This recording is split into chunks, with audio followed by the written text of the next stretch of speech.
Good evening and welcome back to the Untold Tales of Drakkenheim. This is our weekly Dungeons & Dragons live stream campaign with the Dungeon Dudes, and my name is Monty Martin, running our campaign as Dungeon Master. And I'm Kelly McLaughlin, playing Wilhelm Wolfsbane, the human swashbuckler rogue. And we're joined today by our good friends... Jill Donitis playing Rudy Whitaker, the Shifter Eldritch Knight.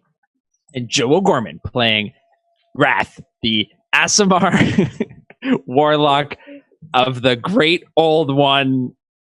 Yeah. Yeah, with the Pact of the Tome. Bunch of other stuff. Thank you Hashtag. all for joining us once again. Once again, we apologize for some of the technical difficulties last week, and we hope all of you are staying safe and healthy, as well as all of you and your loved ones and everyone. As always, our love and support to everyone that is still out there every day. We are here still safe and sound, doing as well as we ever can, considering we're now on 8 weeks of this whole thing. Yeah. For those of you that just might be tuning in for the very first time, these are the Untold Tales of Drakkenheim. As due to the current circumstances across the world, we are unable to play together in person. However, we do not want to stop playing D&D.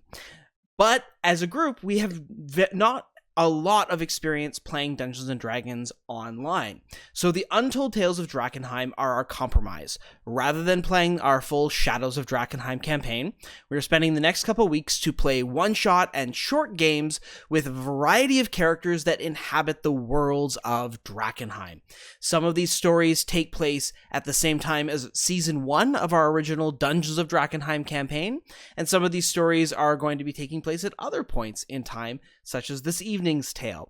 It's given us an opportunity to play characters of the various factions of Drakkenheim, as well as explore some other smaller side stories as we find our footing for this wacky and wild and wonderful way of playing Dungeons and Dragons together online. Of course, Kelly and I do post new videos every Thursday on our YouTube channel where we cover everything Dungeons & Dragons, including advice for players and guides for Dungeon Masters. You can find all that at youtube.com/dungeondudes. You can also join us on Tuesday nights when we record the campaign live on Twitch. You can check that out from 6 p.m. to 9 p.m. Eastern at twitch.tv/dungeon_dudes. And you can watch all of the previous episodes of the show on our YouTube channel as well. Of course, don't forget to look at the links below for our Teespring store, where you can find all of your favorite Dungeon Dudes merch, including some of the new ones from Shadows of Drakkenheim, but also some of your classic favorites like Troll Killer and the Dungeon Dudes logo. Check out bit.ly/Dungeon Dudes merch. Yep. My hair's starting to get a little bit too long for my hair gel. See what happens. Haircut, top on the priority list as soon as the... Indeed. Yeah. Might have to call up my mom and be like, Mom, help. Okay. With that, let us dive into the latest in the Untold Tales of Drakkenheim.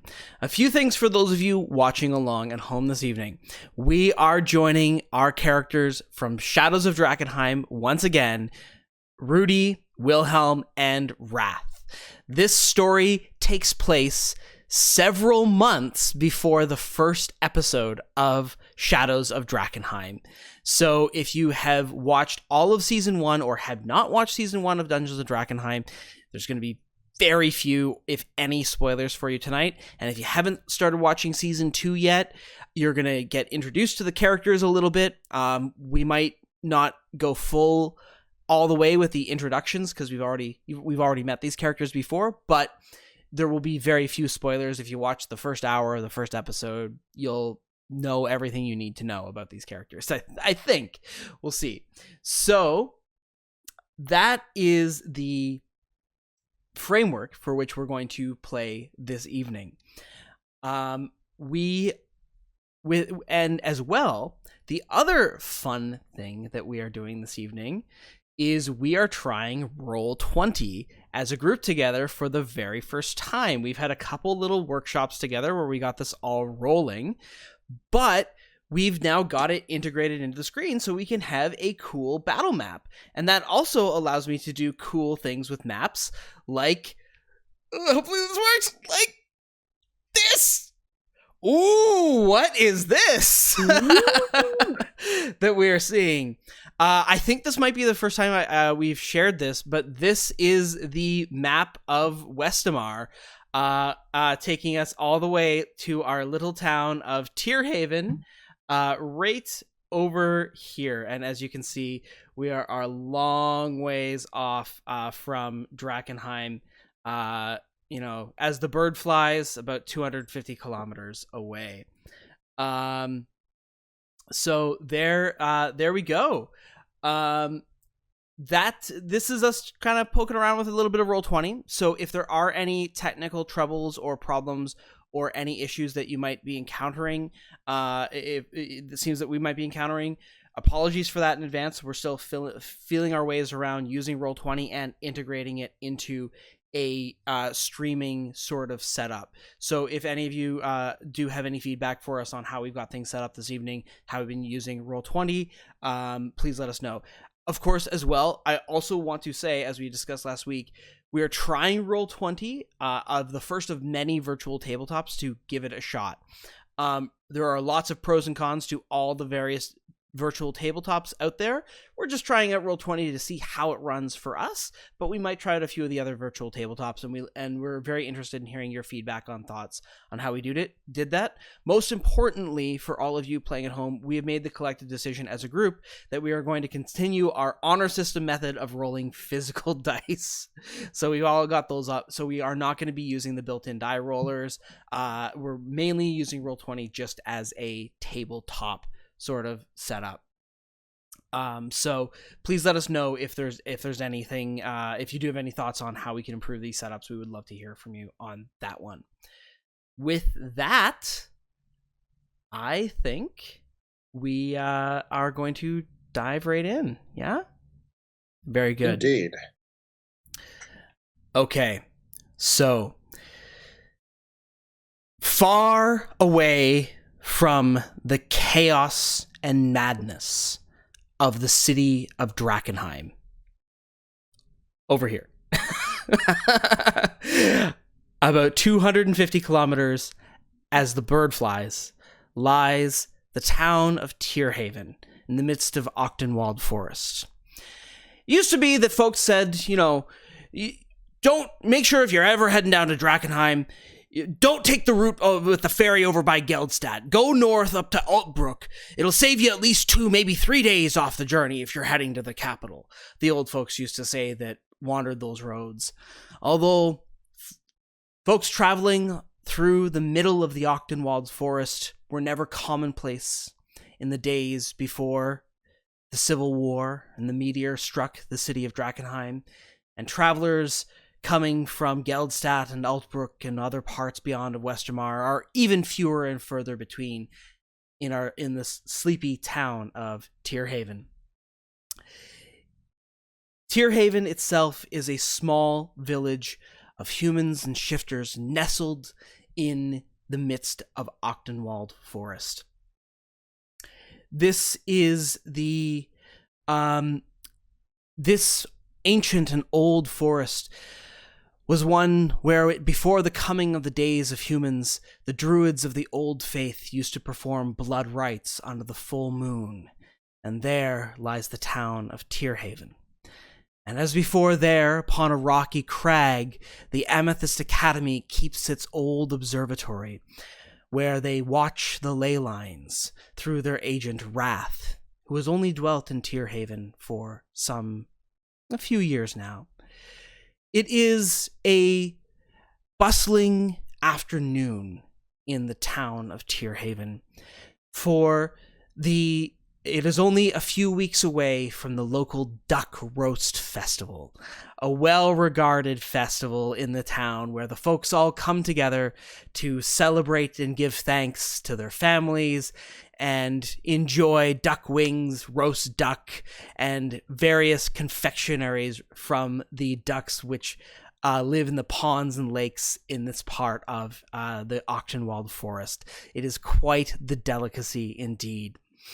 And as the afternoon winds down, our local sheriff and authority, Rudy Whitaker, is on patrol, meeting up with her deputy, Wilhelm Wolfsbane, as the afternoon winds down, just in front of the Dewdrop Tap House.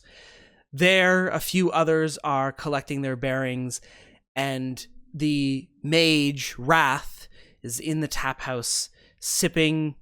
What is it that Wrath sips? You're muted, Joe. Muted. A mysterious concoction. Sipping a mysterious concoction with his strange cat. Find anything good on your rounds, Rudy? Nothing out of the ordinary, just a couple of youngsters getting into trouble, but I sent them on their way home and figured I'd come get myself a pint at the Dewdrop. Nothing much happening on this side of town either. Went by old Mabel's. She's baking pies tonight. She had 3 of them. She said we could go by later and pick one up. Honestly, most exciting news I think we've had in town this week.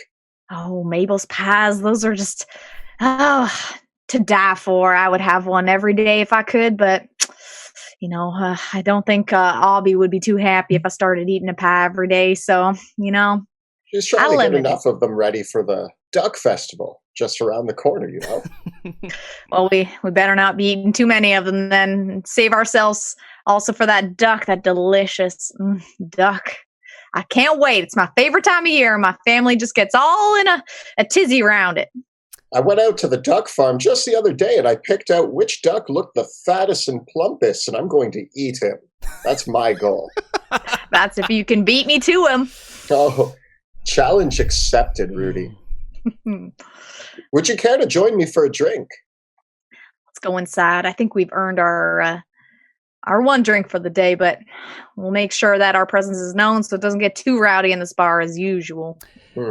The Dewdrop Tap House is little more than a cottage with a few long tables arranged around some great casks of beer that are brewed in a few tanks out back by one Bart Ortman, a rather portly man who's been brewing the best beer in town, just like his pappy did before him.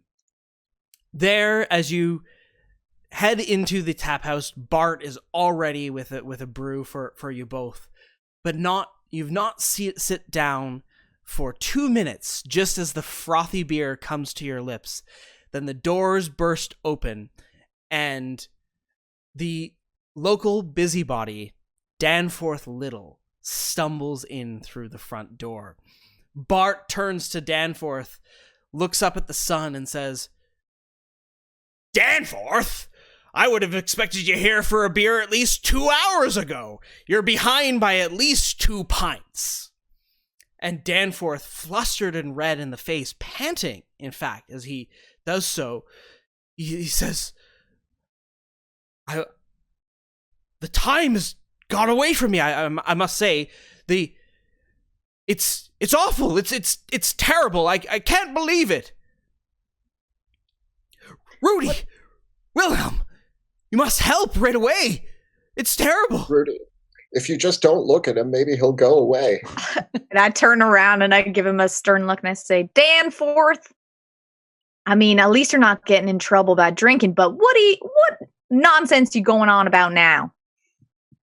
Says, well, now, Rudy, you must understand, I didn't mean no harm by any of this. And it wasn't me. It was like that when I got there. I swear upon the flame itself, it was all like this when I got there. Nothing to do with it. I promise you that.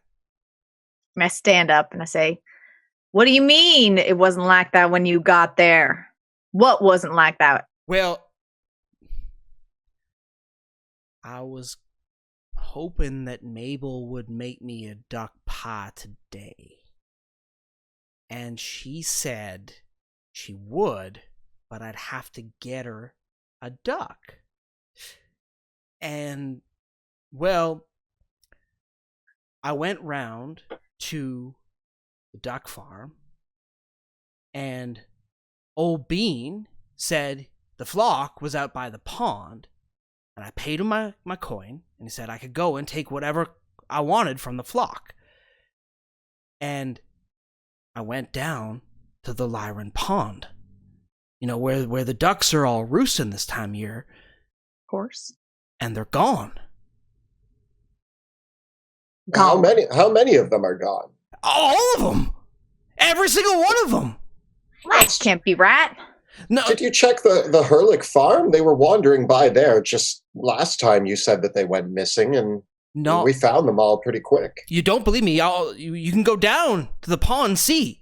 Strangest thing. All them nests.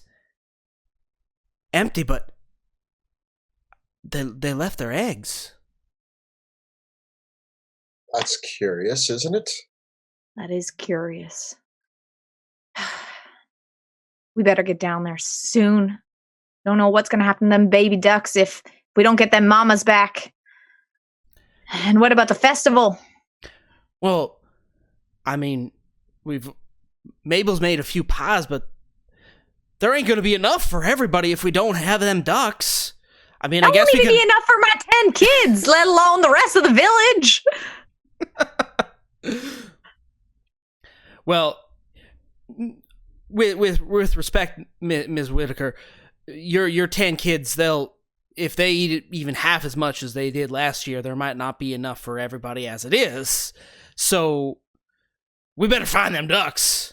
We better find them ducks, or my grandbaby's gonna be crying out their eyes if they don't get them duck pies. Now, I just started drinking this beer. Are we sure that the ducks aren't just wandering around and will be back soon? Maybe they're getting food. Is somebody feeding the ducks?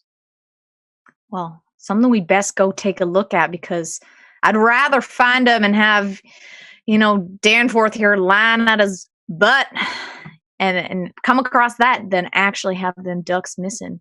You, magic fellow, new guy. What's the lights start to dim in the room, and there's a cold whisper breezes through the door. The door flies open and then starts to flutter, and then I turn around. Wrath turns around in his chair. Gone. Oh, sorry, I didn't time that right. I'm quite free at the moment, and I heard that there was some problems with the ducks missing. I couldn't help but overhear your conversation. You seem to yell, Danforth. We're definitely not quiet around here when it comes to missing ducks, that's for sure, Wrath. Now listen here, newcomer. This is a job for the deputy and the sheriff. Didn't you just move here last week? I've been here for 2.5 years. I've attended at least this festival twice. I find it quite interesting that you celebrate such a small and flighted creature. And I start petting Bruce. Oh, yes, yes. Very Ducks well, are then. Quite inferior to my superior, my patron. But anyways, I wish to lend my services as I am, as you say, bored. Bruce whispers in your mind and says, "The ducks, their beaks are but masks that resemble dogs. Bring me 6 of their beaks." Bruce wishes to feast on the ducks. I will require a half dozen for sustenance. Well, they cannot go missing. We are all excited to feast on them ducks, so we'll make sure your little kitty cat gets a little portion of what we have. But with ducks going missing right now, it's a foul omen.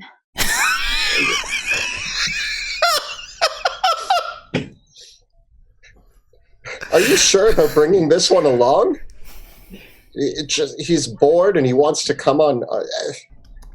We need to round up all them ducks. It's going to take more than just the 2 of us, Wilhelm. when a bunch of creatures go missing en masse, suddenly it could only be of supernatural reasons. Oh yes, You'll it could need my only assistance. be. Okay. Ducks What aren't did known you- to travel together. They tend to be No, solitary. No, ducks definitely flock.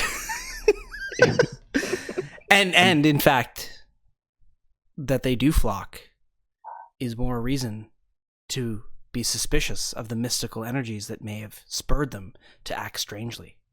I've only known ducks to be hermits. I may not know what a duck is. May you please elaborate on what? This is going great. Why don't you come along with us? What did you say your name was again? Wrath?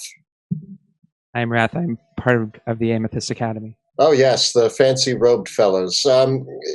Come along then, and help us find the mystical, magical energies that are causing our ducks to not be by the pond. Then, Sir Magic User.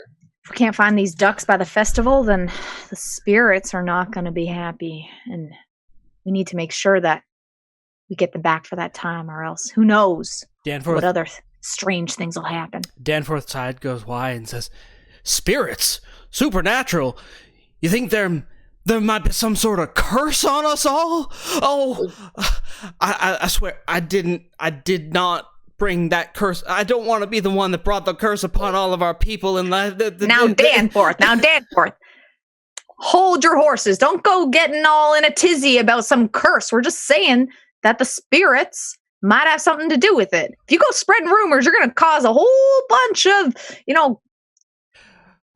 upset around the town, and we can't have that. Well, so you know what? The ducks may be missing, but we're going to find them.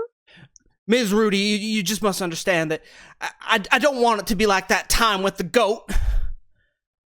Danforth, the goat was a one-time incident, and there's no reason to think that every time an animal goes missing, it's an elaborate curse or spiritual awakening. Just because of the one goat incident that happened last year doesn't mean that the ducks are the same thing. I'm sure the ducks are just wandering around. There's nothing curious here. I've seen this 100 times. I've gone out and fed those ducks myself. They're good friends of mine, and I don't see why this should be a big deal. Everybody just needs to calm down. We'll go find the ducks, bring them back, and be back in time for another pint. I hope not, because I still get that strange rash every March.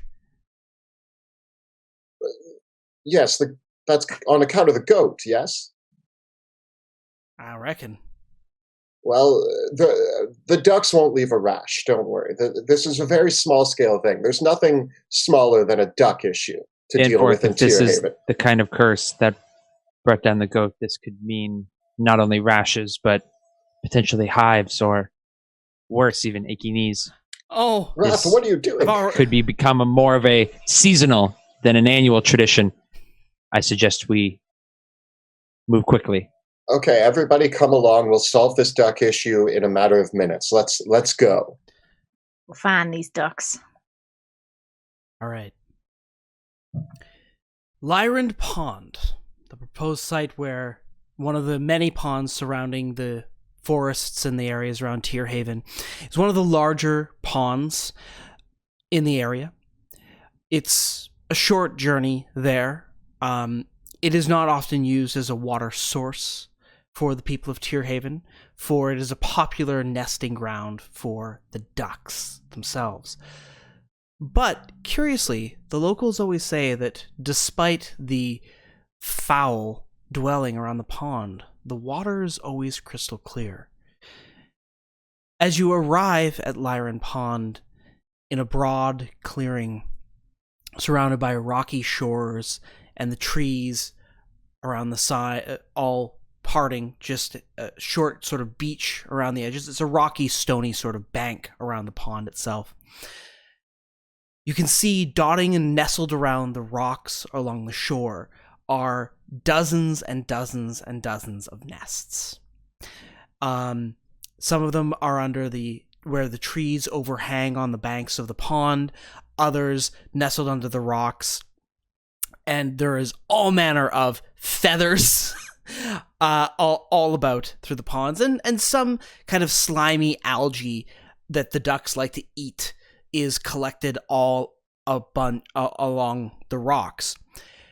The water, though, has this film of algae growing across the top of it as well, and has gone from what you would normally recognize as a crystal sort of water to this murky, bubbling pool. The water level has gone down rather noticeably as well, revealing the muddy banks at the edges of the pond. Normally, the ducks' nests almost go right up against the rocky banks of Lyran Pond. There is not a single duck in sight, but many nests have eggs still in them.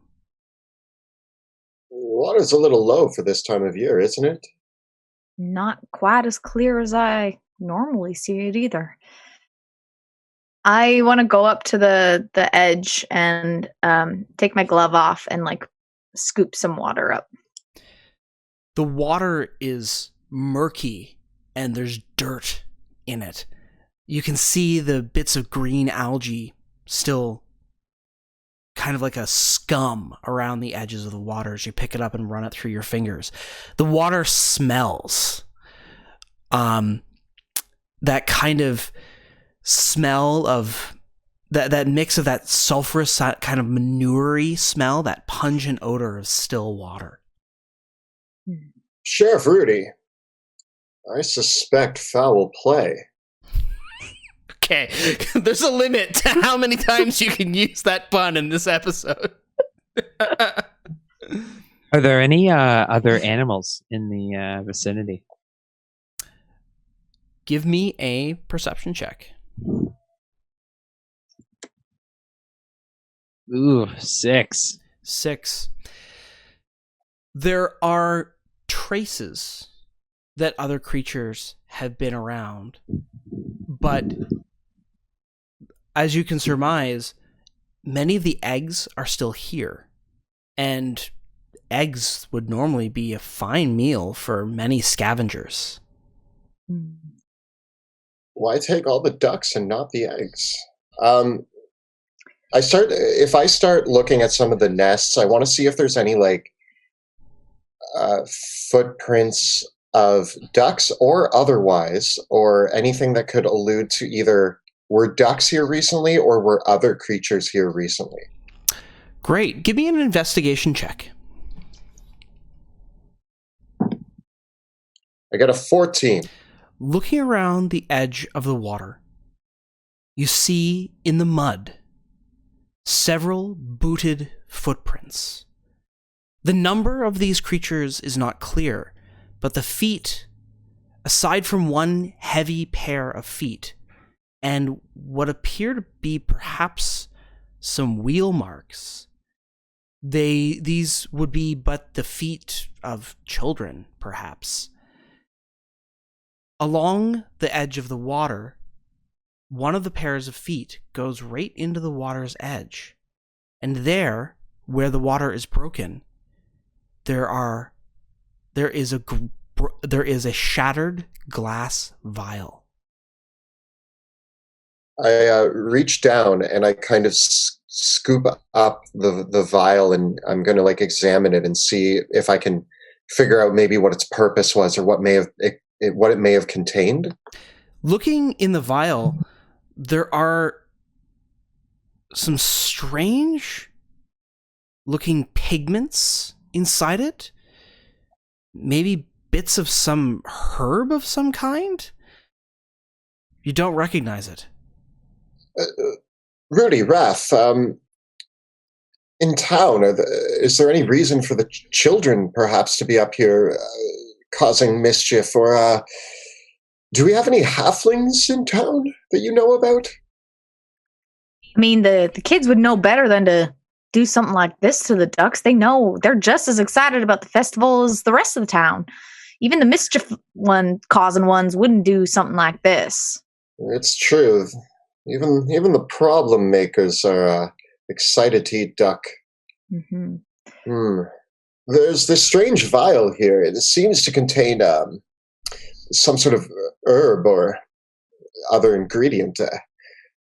I'm not sure if this is connected or perhaps somebody was just throwing these into the pond recently, but it seems to match where the tracks enter the water here, and I'm just not sure what this could mean. Any guesses? Wrath, perhaps you might be able to analyze what this is. I want to try casting Identify. Okay. Opening up your book of shadows and consulting with Bruce, you lay the vial and the components therein on the edge on sniffing a rock. Yeah, and and Bruce starts sniffing it, and after a few Pawing minutes, at it. Yeah, licks it, tastes it a little bit as you incant the ritual of Identify and imbibe the there's pearls that are involved in casting the ritual, and so Bruce kind of looks all over the components, and after sniffing them, he turns up to you and looks at you dead in the eyes. And Wilhelm and Rudy, it's like Wrath and the cat are having a staring contest. The cat looks Wrath right in the eyes, says, "These vials, these shards, a ritual was done here. One of planar binding. These are the scraps and remnants of that ritual. Someone has bound a creature of elemental power." Well, Wrath, you're just staring at your cat. What can you tell us about these vials?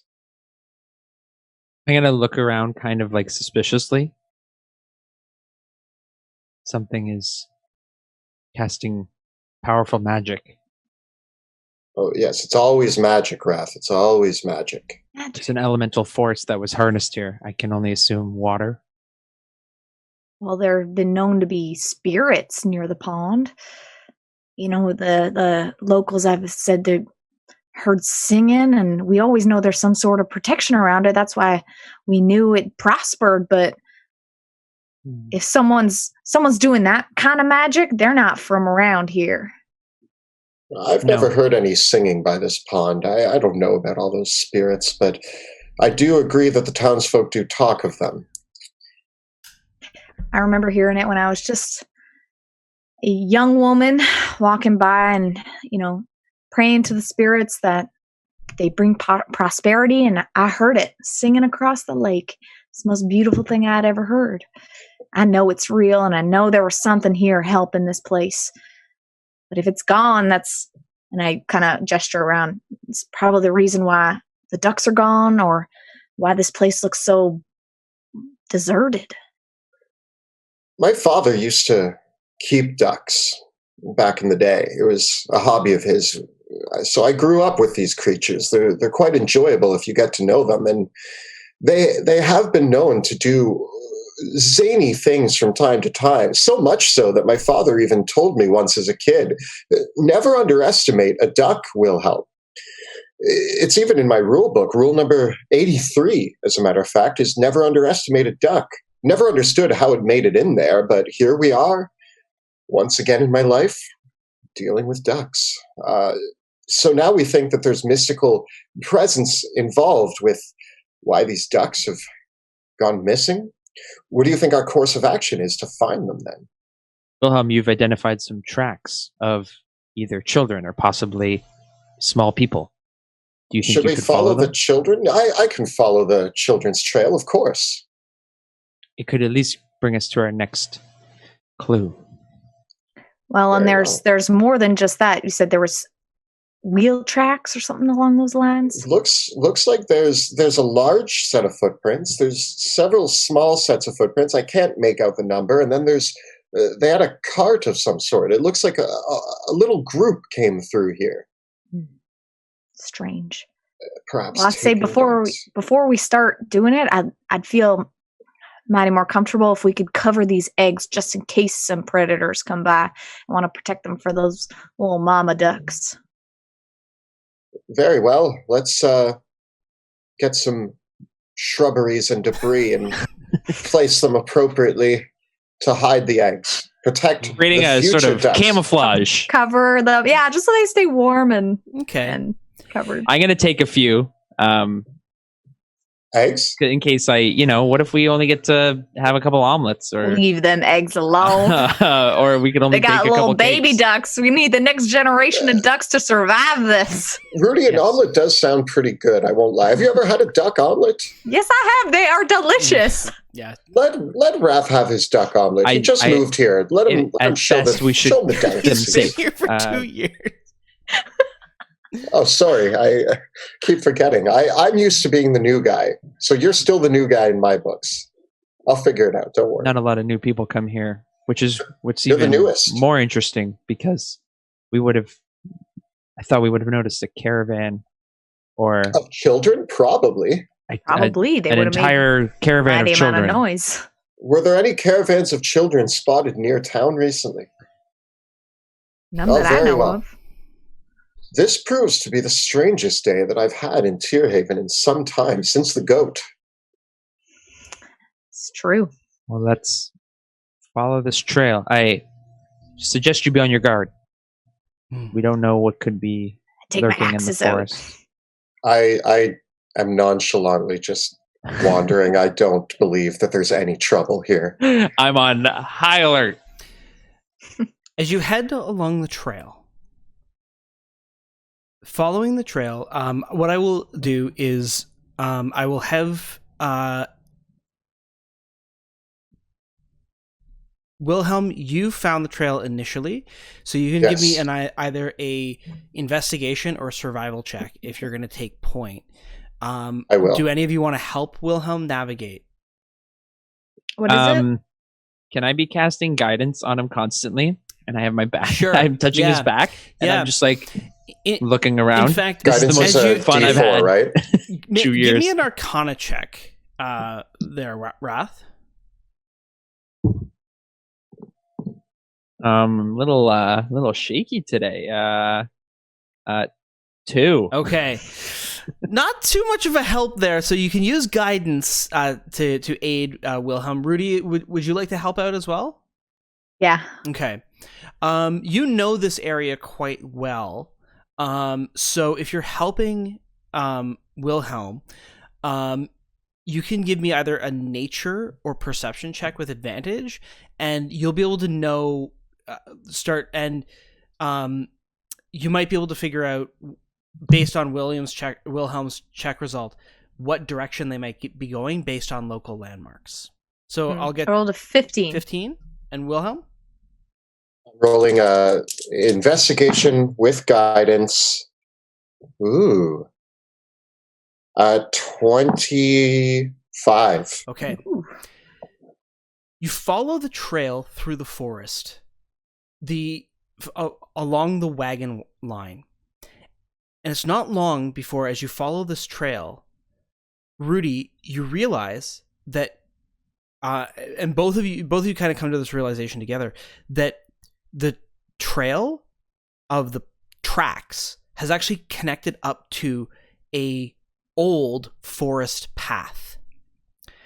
And Rudy, you remember that this path leads to an old fort that was in the forest called Volkers Tower. All right. It seems to be leading through, the path that goes to Volker's Tower, a old rundown kind of fort that nobody really uses much. Maybe the kids go and play there. They do. Sometimes bandits have used it as a hideout. Kids have gone to play there. It's a bit pretty run down. It's almost right down to its foundations. But as you head along the path, you hear something. A quack. There's only one at first. But then as you get closer to Volker's Tower, you can hear it gets louder and louder. It's a chorus of quacks. I hear my babies. And as Listen. you come out into the clearing where Volker's Tower is, you can see that there are ducks. So it takes you about an hour to get there from the pond. But as you come close through the forest, you can hear the chorus of ducks, for they are flocking in a swirl over the tower. Squawking and screeching and quacking, flying overhead over the tower. Now, what's gotten into these old ducks here? This is very unusual behavior for this time of year. Call them back, Wilhelm. Strange. Quack! Quack! They might not hear you. You might have to be louder. It is Your duck quite whistle. loud. Duck calls. And in that moment, I'll have all three of you roll me a perception check.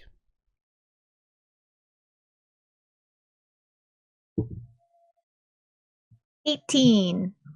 Also 18. Okay. I got a 4. I'm too busy quacking. Okay, Wilhelm is in the midst of quacking, but Rudy and Wrath, you notice this right away. We go to our map. Ooh, here we are. So, here you are up in the forest, right? Yeah. And down over here is Volker's tower. And you can see that on the opposite side of the tower, there are a group of creatures gathered around a small campfire and a broken down wagon. There's 6 of them.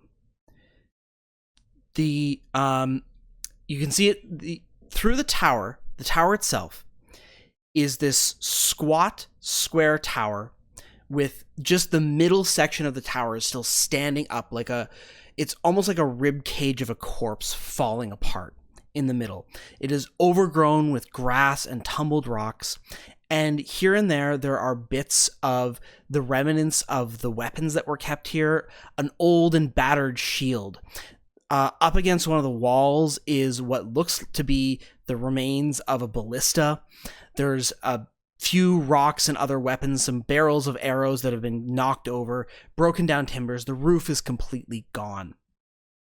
There's an old well just off of it that has been boarded over, and it looks like the stairwell of the tower might be somewhat intact and protruding up above the ground. The whole area around the tower comes up to a slight hill. But Rudy and Wrath, what you notice is the smoke of the campfire on the other side. At the top of the hill, there are a group of small creatures, hoods drawn up over themselves, one larger one, and they're around a cooking fire, and one of them is standing by a box, plucking the feathers off a duck. Off a beheaded duck, I should say. As Wilhelm is quacking, I immediately put my hand over his mouth, and I'm just like, shh. We got company, and they're eating our ducks. Is it the children? No. I don't know. Might be children, but I don't think they'd be eating ducks this time, or else they'd know the wrath of the sheriff would be upon them. Yes, sure. Over yonder with the campfire. Perhaps they're just travelers cooking ducks that they found. Maybe they don't know any better. Maybe if we just go over and talk to them, they'll return the ducks and everything will be fine. It might just be a misunderstanding. Once in a while, duck droppings fall from the flock up above. Careful overhead. The top walls of the tower are kind of plastered with it. It's good luck. Don't worry. What's interesting is they've chosen to encircle this old tower. I can only assume it's some sort of dark magic that is causing these ducks to travel in a semicircle sort of fashion, one only known to the plains of Abyss. Everything has to be so dark with you. Why can't it just be Wrath, you watch, and the ducks are flying in it's very hard to see, but the pattern that they are flying in forms the shape of the elemental symbol for water.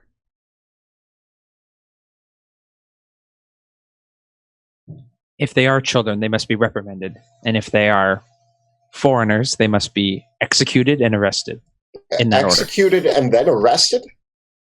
This is why you're not the deputy, Wrath.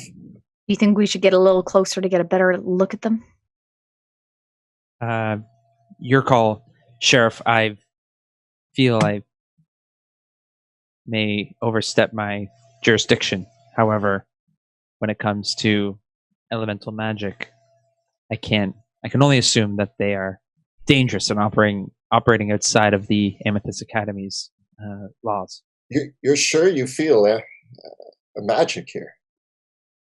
That vial was something very powerful, something that shouldn't just be left haphazardly.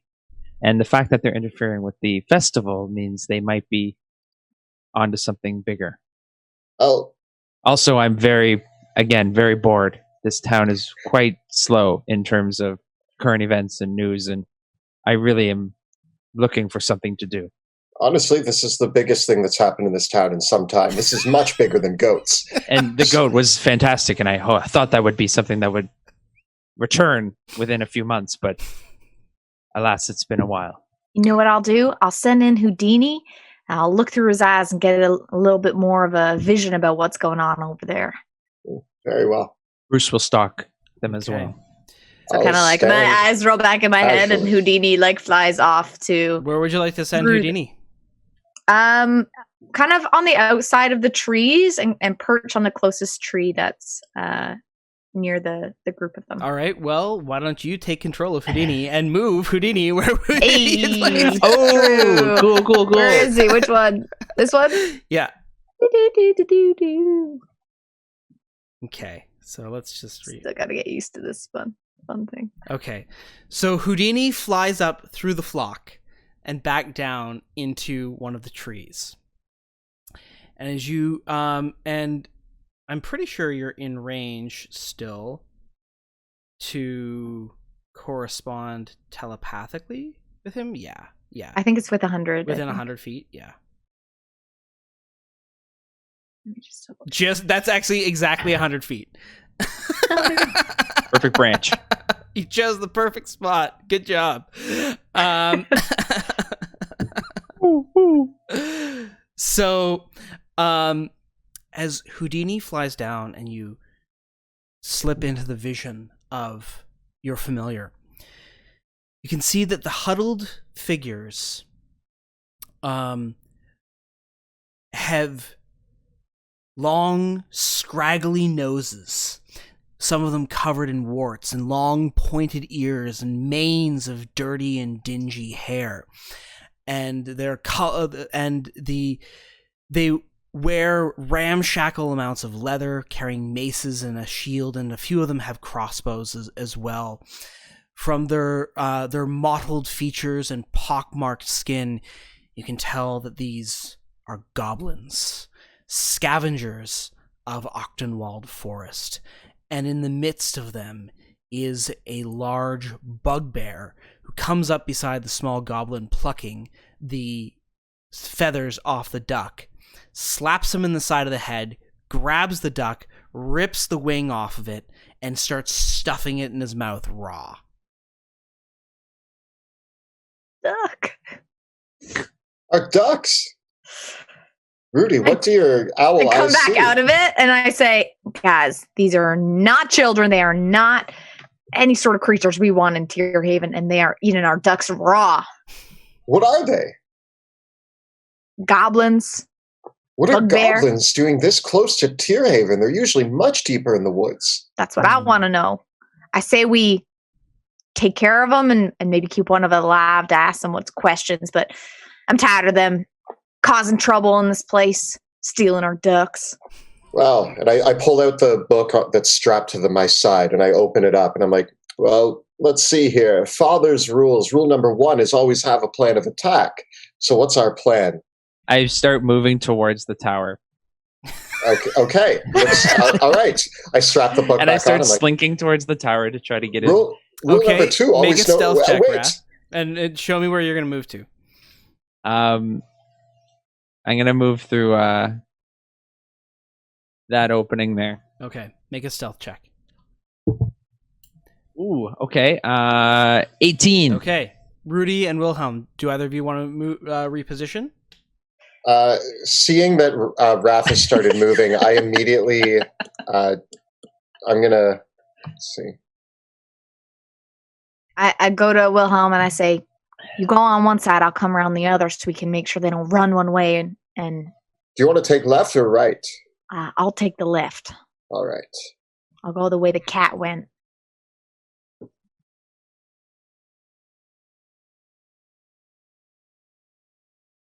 Okay, give me stealth Can, checks. can please. I dash? Yeah. All right. But if you dash, you'll make your stealth check with disadvantage. In this case, you're all moving up fast enough, enough that just each of you give me a stealth check. 1. 9. 9. Okay. Wilhelm. Oh man. 11. Okay. So the two of you go to dash forward, seeing Wrath creeping forward, and Rudy,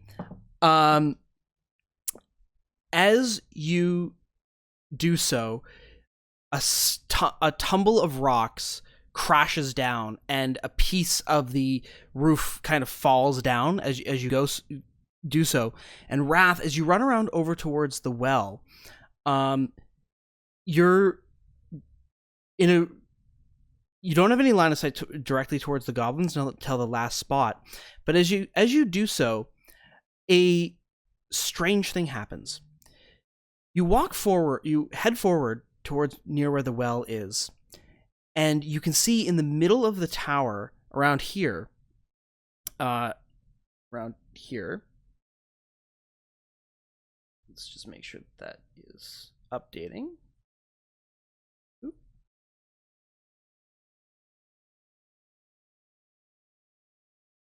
Just want to make sure that. Do you guys get all the pings, or did my Ping, ping, ping. Yeah, I saw all one. at the same time. Okay. There is a curious thing. There is an old ballista carved to resemble the mouth of a dragon, and as you walk over, it starts moving. I see it moving. Yes, you see it moving. I'm going to immediately drop behind this the well. Okay. And try to gain cover. Okay. Uh-oh. And it starts to move as if it's tracking your movement. Roll for initiative. Magic ballista. Oh.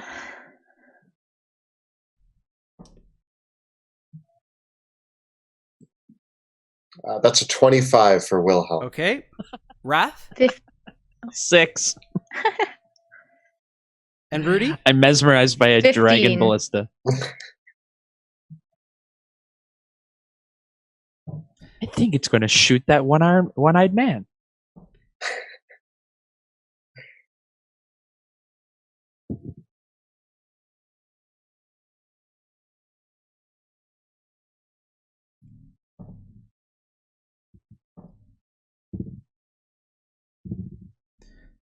Okay. Wilhelm, as you see this creature tracking you, you are first to act. There is no surprise. You are all detected. It seems like this creature this moving ballista has detected Wilhelm, and the goblins have perked up to move towards Rudy. Wilhelm, it is your turn. I turn to Wrath and I'm like, Wrath, I'm a little pinned down here. I'm gonna peek over the well. Is it pointed right at me? Yes, it is. It is. So it is getting ready to take a shot at you. I'm calling over you can hear to Wrath the and I'm like, bowstring drawing back. Wrath, I need you to draw fire so I can get out of here. And I'm going to pop up and fire 2 crossbow shots. Is it just the ballista moving on its own? There's no creature moving it? It's moving on its own. You can see that the carriage that it's on, the wheels are turning of its own volition as it moves to take aim. Do I see? Is it just a pretty standard looking ballista, or is there any gunpowder or anything that I can see nearby? The part where the shot comes out is carved. It has this casting of a bronze dragon on it. But otherwise, There's it's there's no one operating it at all, and the undercarriage of it looks a lot heavier than normal. Like it has its own loading apparatus built into it, and as you look a little bit closer, it looks like there might be a winch with a chain on it as well. I'm going to look back over at Wrath and I'm like, I'm going to try to shoot it. I don't know if this will work, and I'm going to try to shoot. I'm aiming for the chain. We'll see how I do. Okay. All right. Oh, my dice. That's a 10. You aim right for it, and the shot pings right off the bronze part of the dragon, leaving a little bit of a scuff on it. I'm going to use my crossbow expert and fire a second shot. That's a little bit better. That's a 20. That shot penetrates through. It doesn't quite hit exactly where you're aiming for, but it goes into the machinery.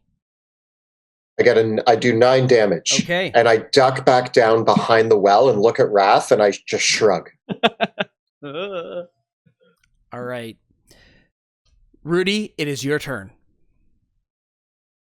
All right, I'm pretty far away at this point. You know what? I'm gonna action surge dash so I can get what? I think I can get right up to him. Yes. Okay. With 60 feet. Okay. And then I use my attack. So I'm going to go in axes swinging. Nice. Okay. Battle axes. So I'm hitting this guy for 11. 11. As you come up behind him, he grabs his shield that was at his side and blocks it at the last second. All right, second axe coming in. 14. Once again, you batter down a second time on the same shield. A third time. Oh, better. 26. You hack right through the shield. Roll damage. 10 damage. Yeah. Okay. So with the third, so you batter down on the shield twice, and the third attack cleaves right through his shield, right through the goblin's arm, and into its face. Nice. Boys, I heard you be eating our ducks. We don't take kindly to that in Tear Haven. That's a party foul. Okay. Next up. Creaking and wrenching metal sounds as the ballista arcs back the winch, and a large ballista bolt loads itself into the apparatus. Now, Wrath, you were still hidden at the start of the turn because you had a good enough stealth check. So it's this thing is going to fire and right at Wilhelm. Now I'm ducked behind the. Yeah. So because you are behind cover, I'm going to give you +5 to your AC. All right. Yeah. So it fires its first shot and gets a 22. Thank you for the +5 AC. Much appreciated. That hits. Shakes his head. It smashes through some of the bricks. It smashes through some of the bricks and rips out some of the wood that's in the covering overhead, and slams into you for 15 points of piercing damage. Oh! I've been hit by a large ballista in the side. But that's not all. Just as the first bolt comes through, it fires a second shot that careens towards you, getting a 21 to hit. My AC is 20 with the +5. Okay. The second shot is a smaller bolt, and you only take 8 points of piercing damage. Oh, thank goodness. But the bolt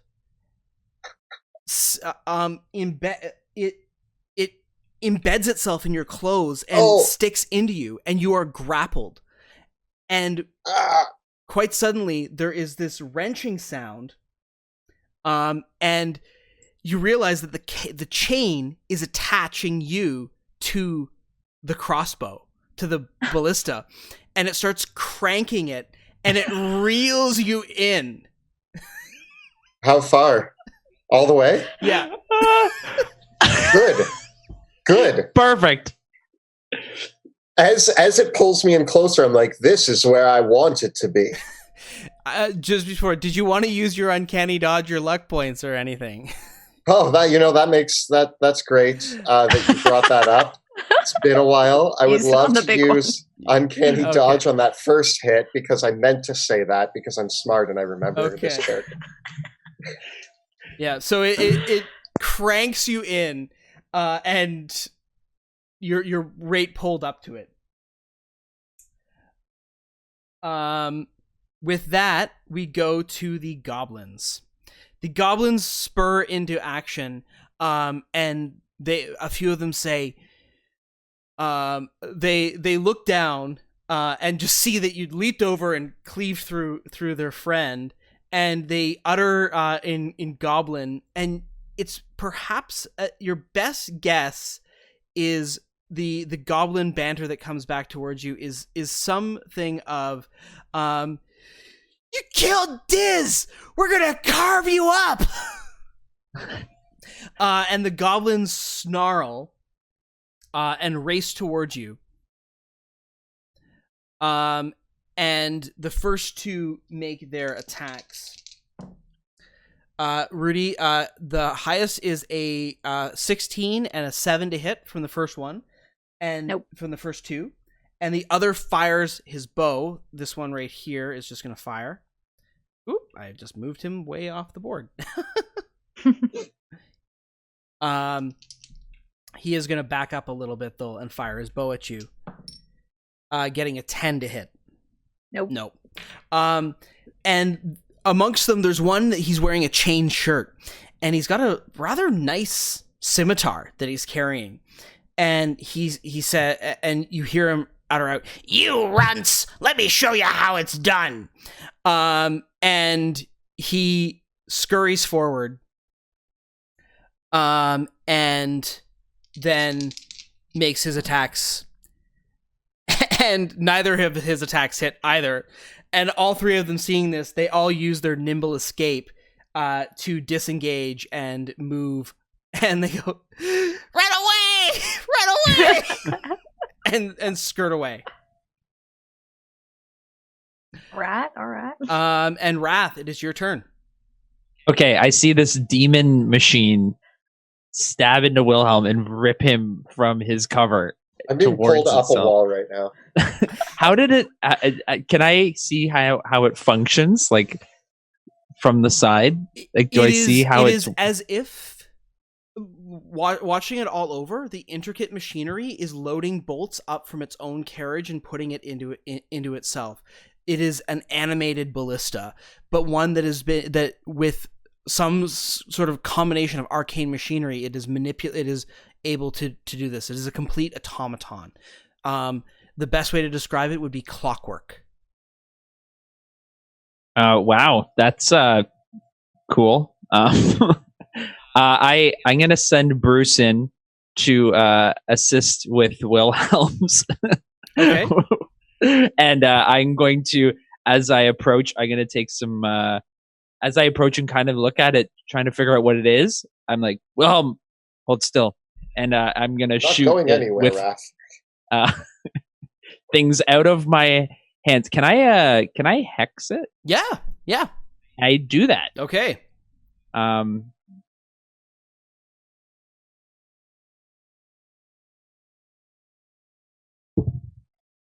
So the first hit, it's big time. 25 to hit. That is a hit. The first Eldritch Blast sails towards it, and a spring of gears and springs fly through the air at the arcane impact. I get let's just make sure I get this right. I get a D6, a D10, and plus 5. Yep. So 16 damage. Nice. And I take my second shot, and I get a 24 to hit. Are those real rolls? Yeah, that's a hit. The second blow collides with it and snaps the axle of one of the wheels, and it kind of lops to the side for a moment. And do I still get hex on this as well? Okay, here we go. Oh yeah, 17 damage. Ooh, it is heavily damaged by those attacks. Just try not to hit Wilhelm. And I'm moving basically right up. I'm kind of moving up to it. Kind of like here. Sure. Great. And Bruce is like, I'll help. Wilhelm. Okay. Finally, the larger bugbear, "Oi, let me show you how it's done," pulls out his Morning Star and marches over to Rudy, still choking out the bones of the duck that he just ate with a little bit of blood. And he comes over and swings back his Morning Star.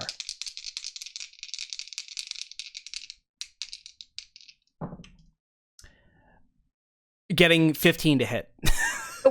And you dodge it, and he goes, "Oh, fast little one, aren't you? Well, you can't keep that up very long. I can do this all day. Smash you right in and make a nice coat out of you." Well, that's just rude. That's not how we speak to others in Tear Haven, you bad bugbear. We go back to the top with Wilhelm, who is you have been careened in, and the harpoon is still attached into you as it's raking you in closer. So I get pulled right up to this thing, and now that I'm closer to it, and I see Wrath blast the side of it, and I think I see an opening. So what I'm going to do, tell me, can I see the mechanical inner workings of this thing? Like, is it exposed? Yeah, you can see there's all sorts of parts, and they're what looks like a tank that is leaking a little bit of liquid is inside of it. There's gears that are all whirring around on the inside that are making the whole thing move. There's a lot of delicate parts underneath the armored overstructure of it. Now that Wrath has blasted it, I'm going to take out my crossbow and jam it into the gears and try to just like dislodge the whole thing. Okay. What sort of check would you like for crossbow? Or not crossbow, crowbar. Sorry, I have a crowbar. Oh, you're going to take out a crowbar and I can try to jam it into it. Okay. Yes. Interesting. Yeah, okay. sorry, I said crossbow. Okay. It snaps. I'm going to say that you can totally make a check with your thieves' tools. And let's see if you can actually deactivate it in some way. I'm gonna make a saving throw against your check result, and if you're successful, I'll say that this will stun it. And that's plus my dexterity and proficiency, right? So that's going to be 17. I get with my saving throw, I only get a 10. So awesome. You jam the crowbar into it, and the crowbar wrenches in place in between two of the gears, and the crowbar is going to snap next turn, but this stuns it. It leaves the whole thing stunned. Am I able to take that chance to dislodge myself from it? I'm going to say you still need to use a to break out an of action. the grapple, Yeah. But as long as you use an action to break out of the grapple, you'll automatically succeed as long as it's stunned, because there's nothing to resist you. Yeah. Yeah. Okay. Or wait, actually, technically, it's grappling you, and now it's incapacitated. So no, you're totally right. It releases you. There's with no force pulling you back in now that the machinery's been stunned. It just releases. Awesome. Yeah. I land safely on the side of it was up. It was raised a little bit. No, it's not raised. This is all level with the ground. Yeah. Okay. Cool. Then we're good. Nice move. Nice moves. With that, we will go to Rudy. All right, and I say, "Listen, your mother never taught you no manners, so Mama Rudy's gonna do so." And she just starts whacking with the axes. And in the meantime, when I'm about to go, say, "Houdini, get your little flying butt over The here. bugbear replies, "My mama taught me manners. She taught me to give them what for." And I say, well, here's what for. And that is 24? 24. That's a hit. Yep. Mm-hmm. Bring the First side of your battle axe, axe. cut right deep into the side of him. 11 damage. Nice. Second battle axe. 20 to hit. With, oh, yes. Hot dice. 11 damage again. Nice. One more. One more. Oh, another 20. Yeah. Yeah. Okay. 8 damage. What happens? Oh, essentially, like, I imagine it's like I take one swing, kind of cut him across the face, and then take both and just chop off his head. Oh. Blood everywhere. Now, them's proper manners. Oh man. Nicely And done. as the blood splurts over me, I look to the other goblins. The goblins all look to each other, and one of them says to the other, "How much is he paying us again?" And the other says, "I don't know if it's enough." We go. Anything else, little Rudy? Did I hear them say this? Yeah. I want to point to them and say, who are you working for? You don't have to get in no trouble. No more if you tell me. They go eep. And I will. Are you trying to? I need a persuasion or an intimidation check. Yeah? Yeah. Depending on which tack you want to take. If you want to scare them, intimidation. If you I don't want to scare them. If you want to talk them down, persuasion. I want to talk them down. Okay. So let's see. 10? 10. They look at you and go, they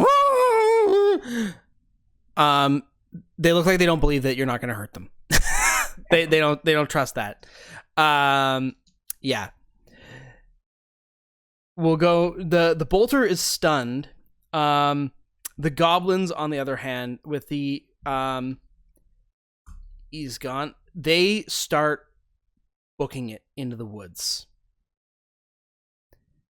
running away as they do so. So each of them are going to dash and run, screaming as they do so into the woods. And that will take us to Wrath. I want to try to follow up on Wilhelm's disabling. I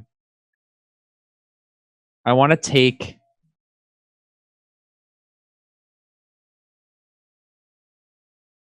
I don't know if I'm saying this right. The Python, my climbing gear. Yeah, from your climbing gear.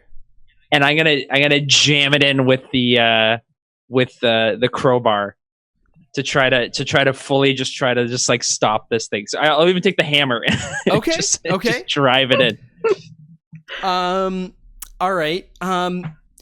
You know a little bit about magic and machinery, so give me an Arcana check. I also am proficient in thieves' tools. Oh, you are? Okay. That, okay, in that case, go for it. If that helps. We're thieving this thing right good. I got 24. Okay. With a swift tap, you drive the crowbar in, and one of the central gears pops right off, and the machine collapses. Well, Raph, thank you. You're quite handy with those tools. How are you? Are you okay? I mean, 'tis only a flesh wound. It will heal. The goblins are scampering off into the forest. Do you want to let them run, or do you want to catch them? I want to catch one. Okay. I want to like hog tie it, essentially, like bring it back All right. out of the Well, they've got a head start on you. If as we try to chase them down, you're gonna have to make a run for it right now. I'll go for it. Okay. How do I do the measurement thing? What's the shortcut again? We don't need to measure it out because my map doesn't go that far. So if you what I'm gonna have you do is it's gonna take, because they got a head start, you're gonna have to win them out endurance style. So if you want to catch one of them, what I'll have you do is make me a Constitution check, and then after I'll roll a couple d6s, and that's how many minutes it takes you to actually chase one of them down. All right. Constitution check, not save, right? I picture it's like a lion chasing a gazelle, like it's trying to weave and you're weaving with it. I got a 10. Remember, I'm wearing armor, so I'm like, okay. So unfortunately, you run off into the woods through with your armor, and the goblins escape. Damn. Okay. Yeah, but I'll give Wilhelm and Wrath a chance to try to do something as well to catch one of them. But because you guys were further back and disabling the ballista, you got to act real quick to catch one of them. I yell over to you like, they're getting away. As they're running, am I able, like, through? I know they're kind of disappearing into the trees. Can I try to line up a shot? I take one of the ballista's like tethered things, and I throw the bolt to. Can we try, now that we've disabled the mechanism? Can Wrath and I together load one of the smaller ballistas with the rope and try to turn the ballista to fire it? You can. Together? You haven't enough of the mechanism maintains that you could fire it.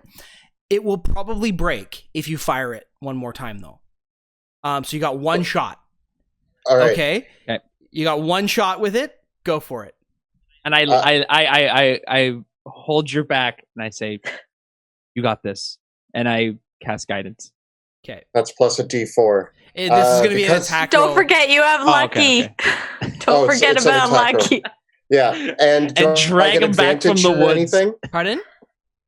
Or is this? Do I have advantage or anything, or is it just straight roll. up? Straight roll. You got roll? one shot. It's gonna be so cool. I use a luck point.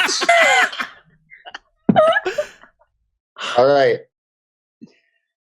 I get a 19. It sails between the woods and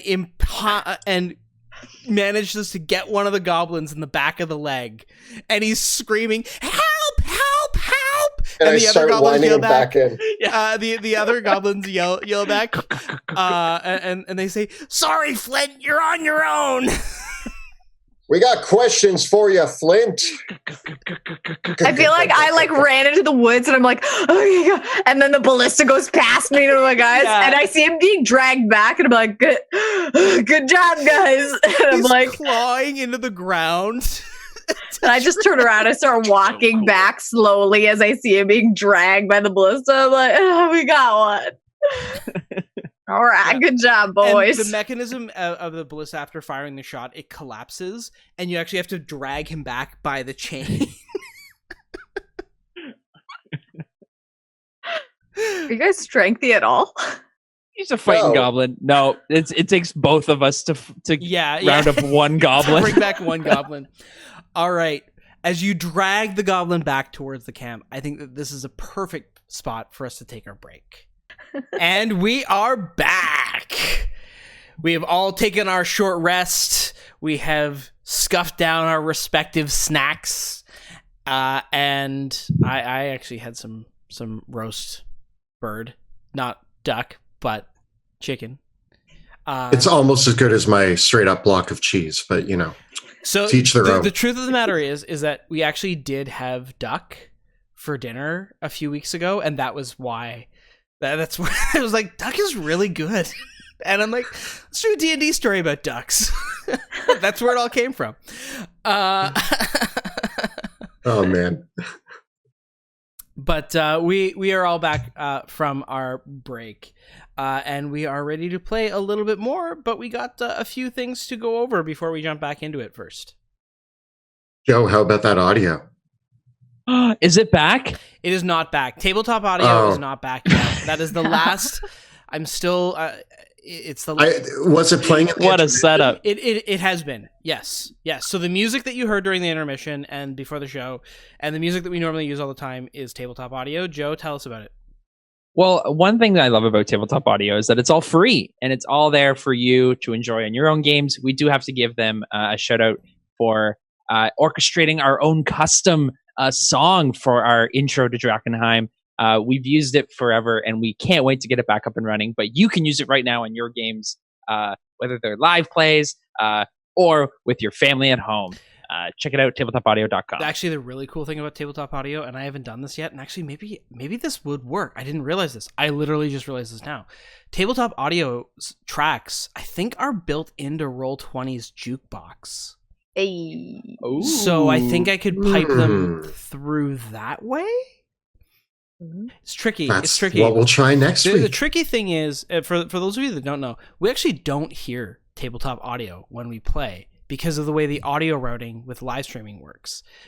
Because when we were playing physically, if we had that music playing in the room, that music would actually then get picked up by the microphones and routed all back through and cause a feedback loop. So we actually don't hear it at all. It's just there for you. So I wonder if we would be able to reconnect it, and then that would send me down a rabbit hole, because then I would really have to curate the music, and I would have to like get my stream deck with like dramatic like dun dun dun. I've always wanted to do that, like a few keyed have like things. keyed Sound tracks and like, effects. because that's actually another thing that tabletop audio does have is he's got a whole soundboard for other things with with effects like spells and fireballs and clashing swords and stuff like that. Oh, that's fun. That you can hit.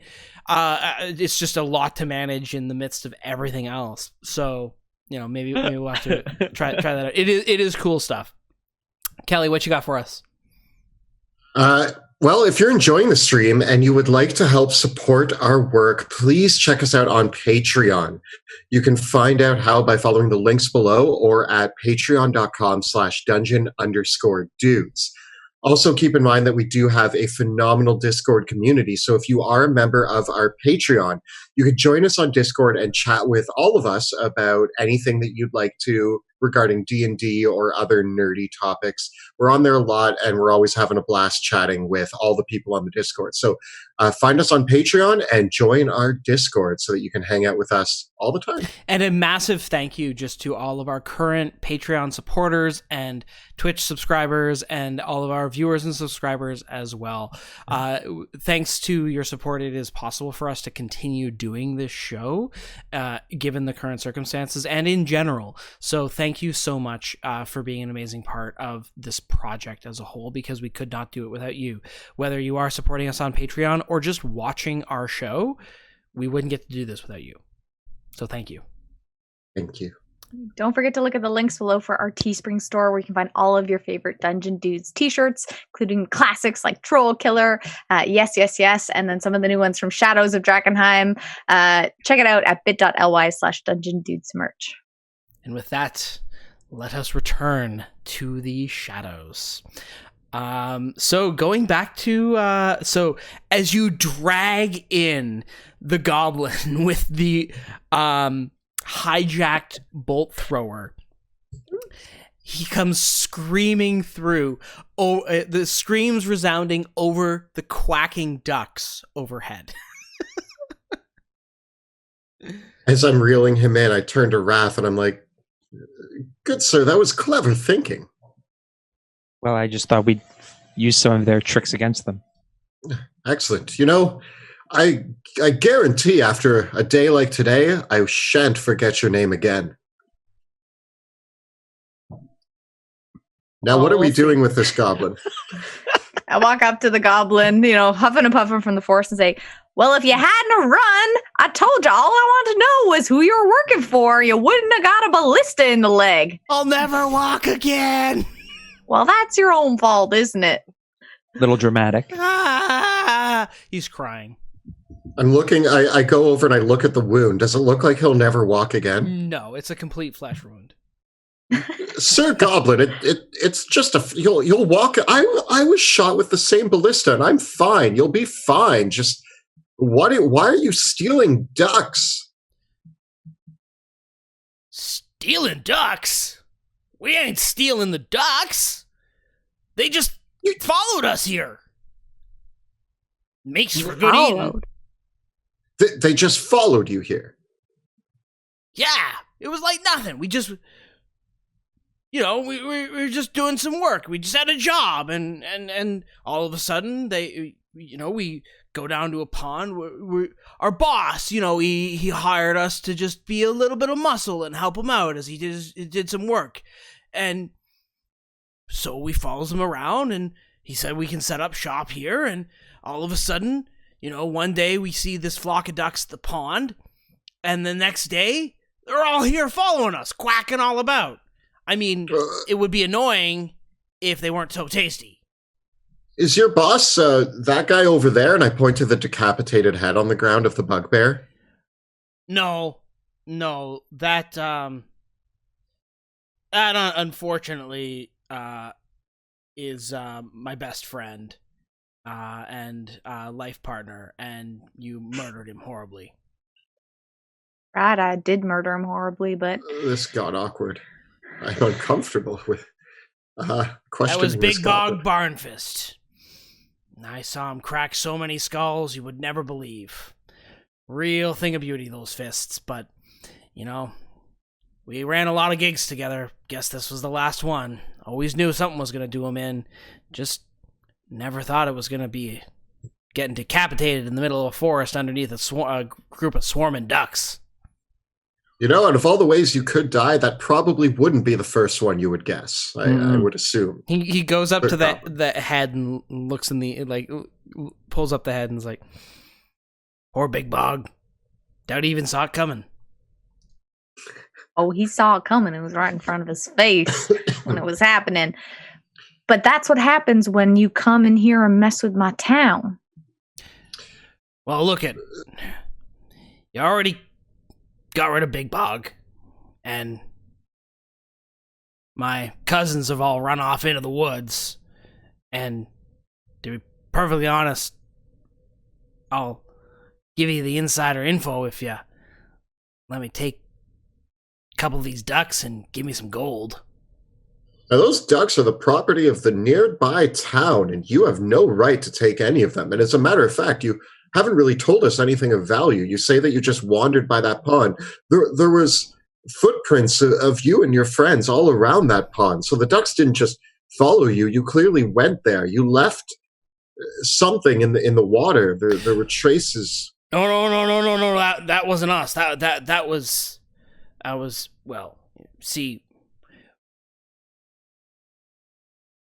we're not from around these parts, you understand? We come from down below, right? Come up to the forest. And, well, we got hired to come up by this gnome. A gnome? No. Yeah.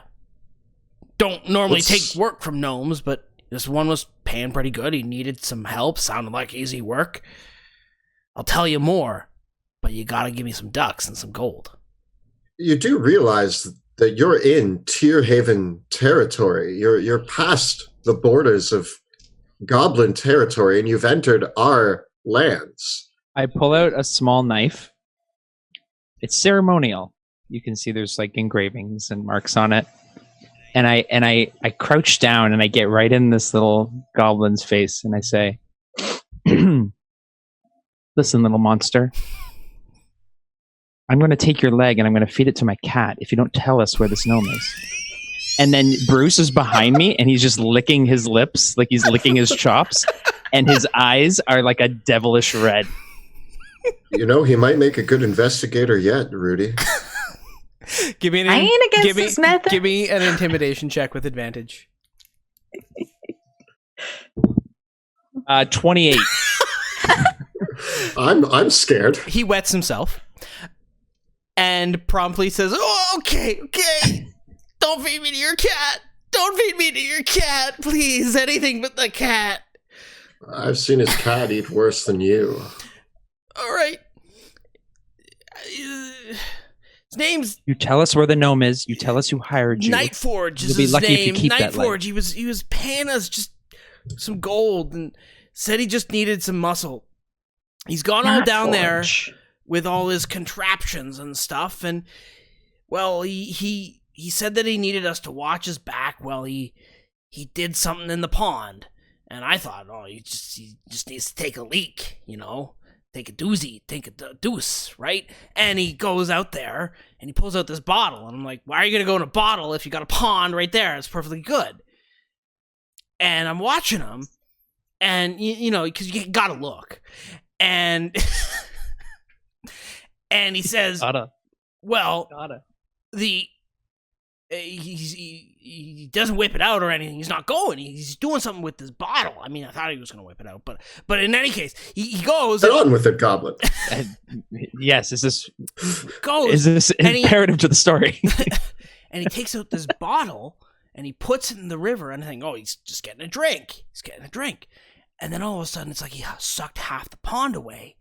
And then I hears this screaming and this singing, and all the ducks go haywire, and then the bottle shatters and the water comes back. And then the gnome does it again. And this time the bottle don't shatter. And he had this glowing bottle. It was glowing. And he said he got what he needed, and that we were to come back with him. That's what I said. Where is he now? Points down the stairs. Sounds like this Nat Forge fella's stolen something from Tearhaven. Yes, Nightforge. He's not a member of our town, is he? Do you recognize the name? I don't recognize the name. Perhaps a nearby farm? Maybe a little ways out? What would he be doing this close to Tearhaven, and why is he causing such magical mischief? It's unnatural for these parts. He was a weird one. You know, I don't think he was a surface gnome. You know what I mean? I think he's one of most magic users are pretty strange. But he had all these contraptions, and as soon as we got here, well, when the ducks showed up, Beck was gonna go tell the gnome that the ducks followed us back here, and Beck went down the stairs, and then this flamethrower came out of the wall, and that was the end of Beck. Sorry, right as you were going down the stairs, a flamethrower came out of the wall? No, we put it in the first room. Yeah, I think so. All right. That's good to know. So now we don't. And then he told us that he would come back to us, that we weren't to go down there. Well, sorry, what was your name, Sir Goblin? Oh, Flint Yickett. Flint, it just so happens that you have just joined the Tearhaven Investigations Committee. Look at you. You really freaked me out. But are you gonna kill that guy? We don't plan to kill anybody. This isn't. I mean, other than you said he's a gnome, so he's not a mangy goblin, which we do kill. But no, we question gnomes. We would talk to him. We're not monsters. I was gonna, I helped you, right? You did, and you're going to continue to help us by going down these stairs first. Well, because I helped you. I know you're probably going to want to feed the gnome's leg to your cat, but could I eat his other leg? Certainly. Just yes, and further, you may have this duck egg as a token of my appreciation and for your continued service. Duck He egg. snatches Why are you the giving him duck a egg out of his duck hand and egg? stuffs it down his throat raw. And now you will take us to Nightforge. Do I have to go first? Yes. Oh, yes. But You have a full stomach. Beck got incinerated.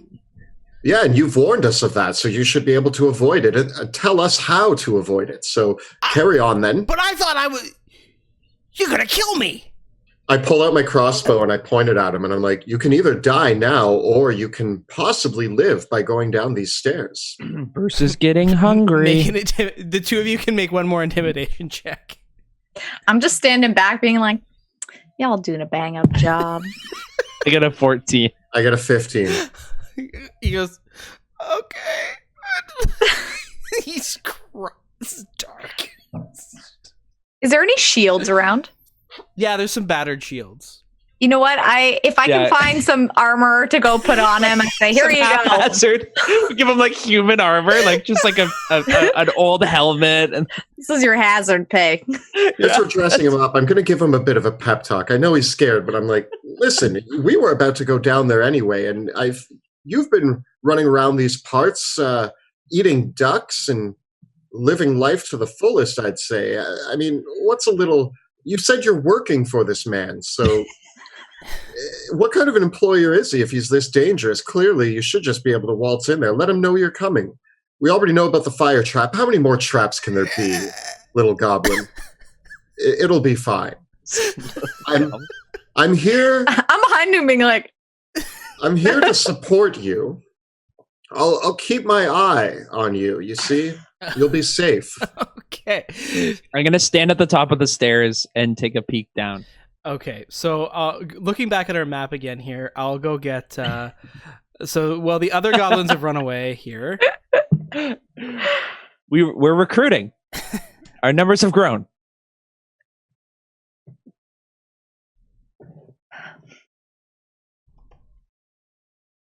So, here we go. Just show that. So there's Flint. Brave man Flint. And he's Brave like, goblin. all right. You're going to send him down first? Absolutely. He like tiptoes down the first step.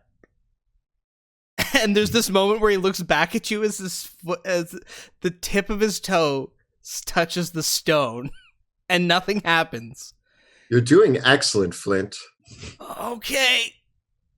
And the next step goes down and down and down and down. As he goes down, I follow behind about 3 steps behind him. Okay. With that, let's go on to the lower depths, shall we? Sure. Ooh. Okay, so I just need to get Flint's token here back again. So yeah, you guys can all you'll all be kind of on the stairs there. Okay. So Flint gets to the bottom of the stairs and he calls back up, I'm not dead! You're doing great. Now, you said Well there done, was a Flint. flamethrower in this room. Can you point where it is? He points to the wall to his immediate left. It was there. Do I see anything resembling a flamethrower? Is there like a charred corpse of a goblin? There's the burns. Yes, there's burn marks, and there's the burns of several magical runes around a nozzle. Without stepping in front of the nozzle, can I skirt around the wall till I'm next to the nozzle and examine it? Yes, you can. Give me a perception check.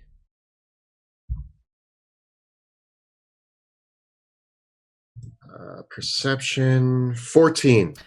Looking at the nozzle, it's burnt out. Whatever this was, it was a single use. I kind of wave my hand in front of it a few times. Nothing happens. No.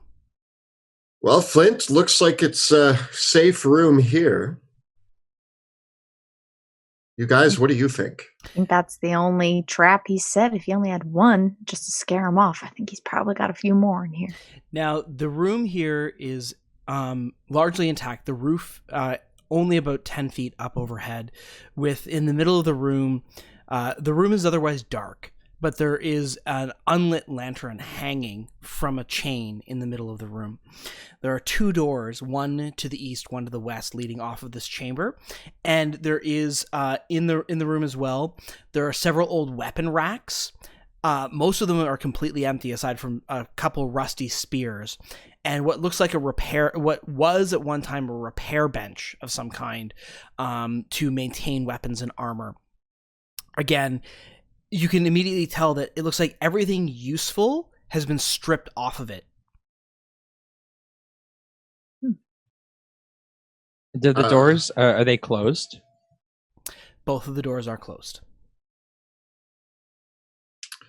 Is there any, like, if I look at the floor in terms of cleanliness, is there any tracks leading towards one door or the other? Investigation, please. 3. There's a lot of dust and there's a fair amount of mud in this chamber. Looks like perhaps both the doors have been in some use. Which one more often, you cannot tell. I'm like at the top of the stairs looking down. The only thing that you can surmise is that you're like, you can imagine, of course, that there's the structure of the building above you, that this would correspond to the foundations of that building. Okay. If I come over to this door here, can I give a listen? Maybe a smell? Do I smell anything through the door? Yeah. You smell. It's a pretty heavy smell of rust. But no sound from beyond. You know, guys, rule number 19, when in doubt, follow your nose. If I go over to the other door and give a listen and a whiff. A listen and a whiff. It's the investigative way.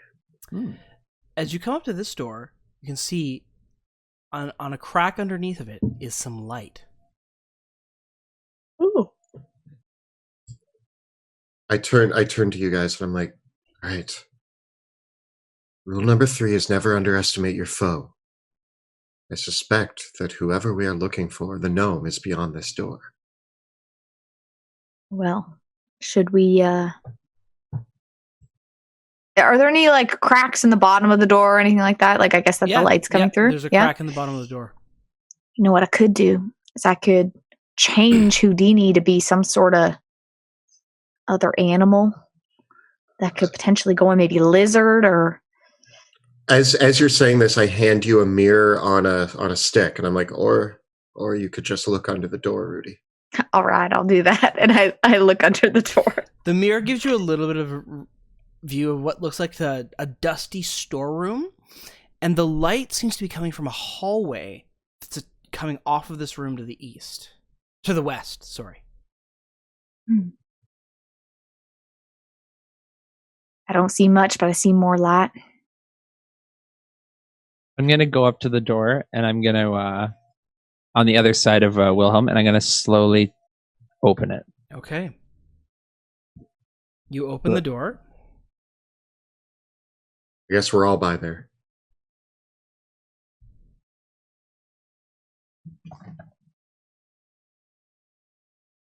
And let's see how this fog of war works out.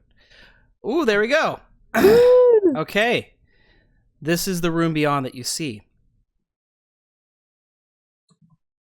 Flint, would you be so kind?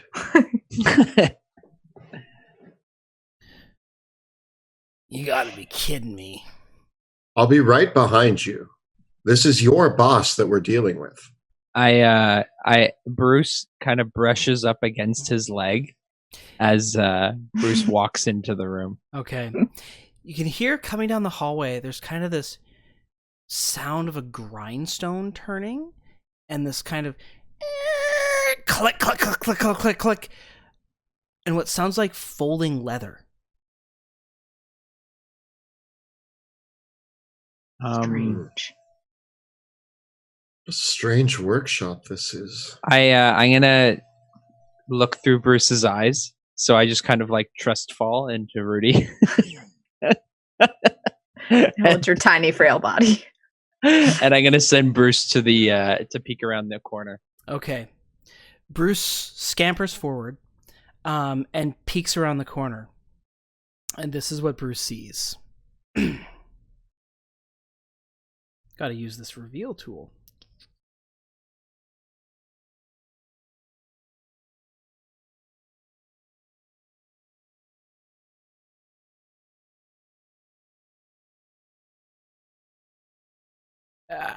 I'm still...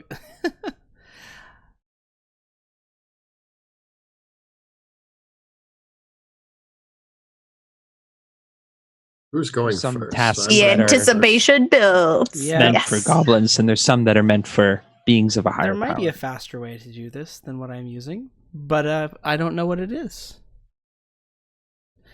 There we go. E- Okay. So, in the room beyond, Bruce can. And are you looking through Bruce's eyes? Okay. In the room beyond, Bruce can see that there is a that there is what looks to be what might have been at one time. This room at one time might have been a library or an archive of some kind. There are books and papers all scattered across the floor. And there is a small table on the north end upon which several of these books are open, and there's a lantern that's lit on the table.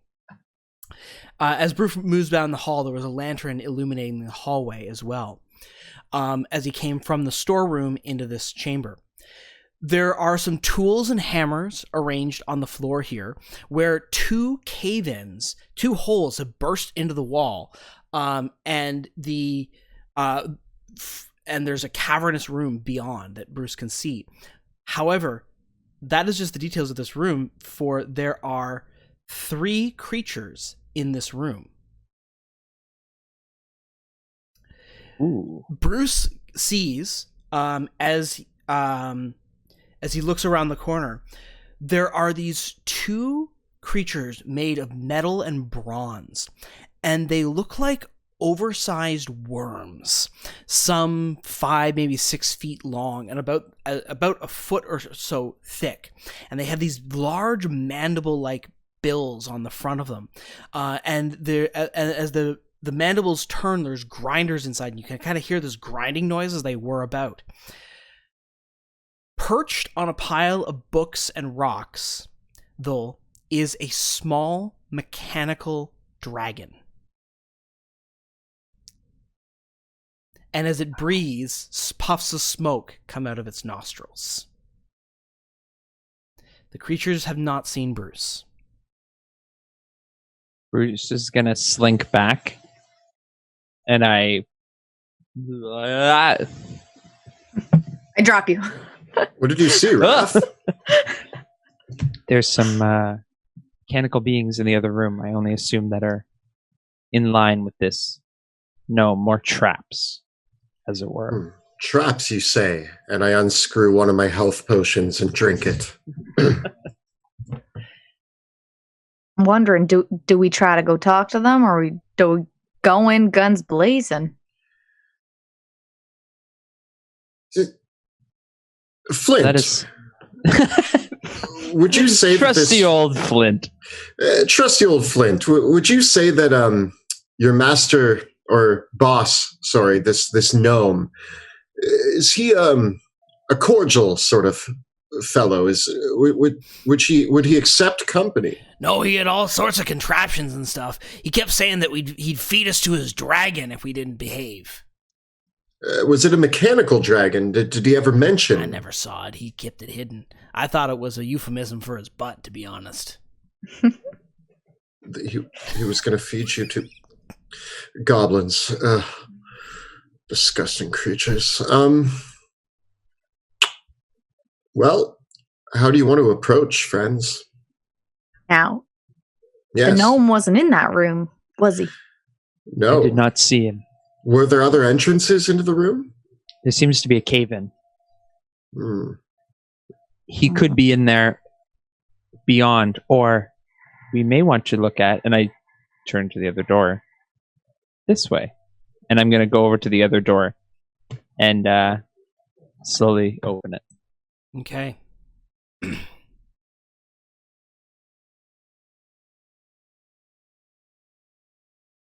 I come up next to you and press up against the wall with my crossbow ready. Beyond this door is a small chamber.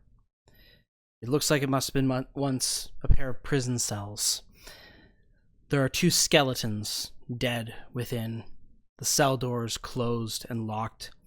And as you look, one of the skeletons is its arm is reaching through the bars of the cell, because on the chair right here are the keys.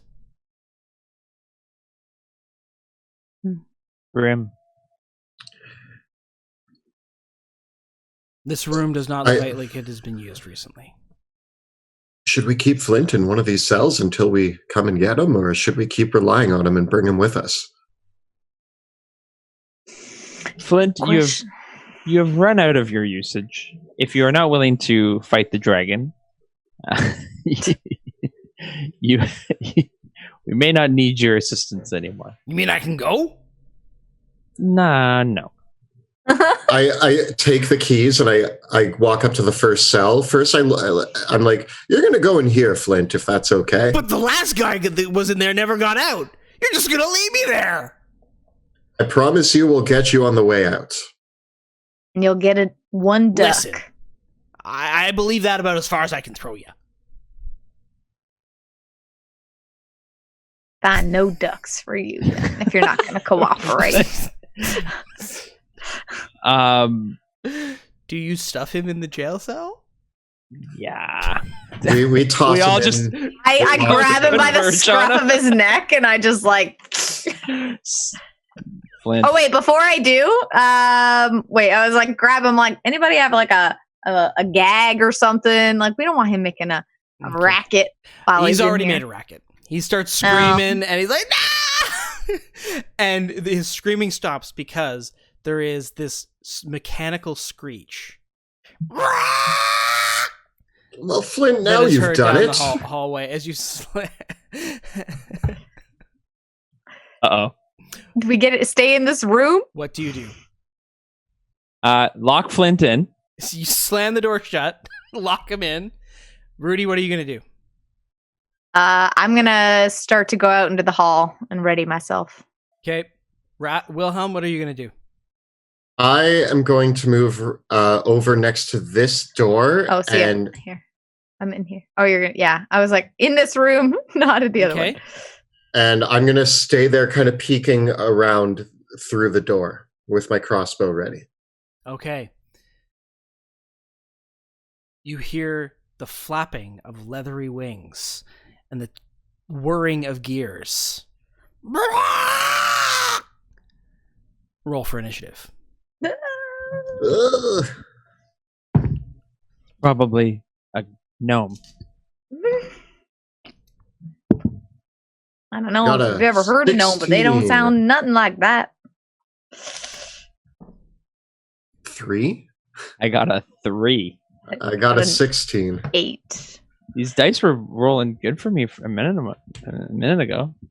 They really gone downhill. I'm Okay. Wilhelm, what you got? 16. Okay. Rudy? 8. And a 3. Okay. The screeching can be heard down the hallway. As the flapping of leathery wings comes forward. And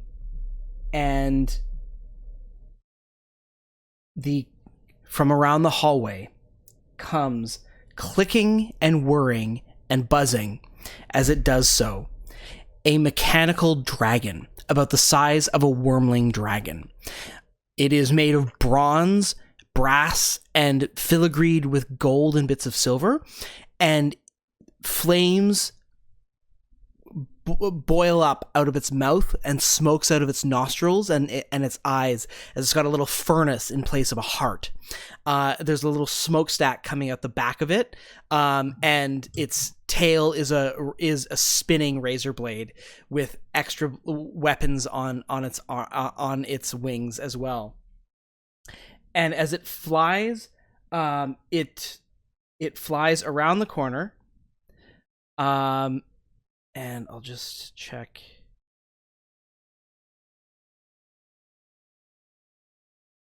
Yep.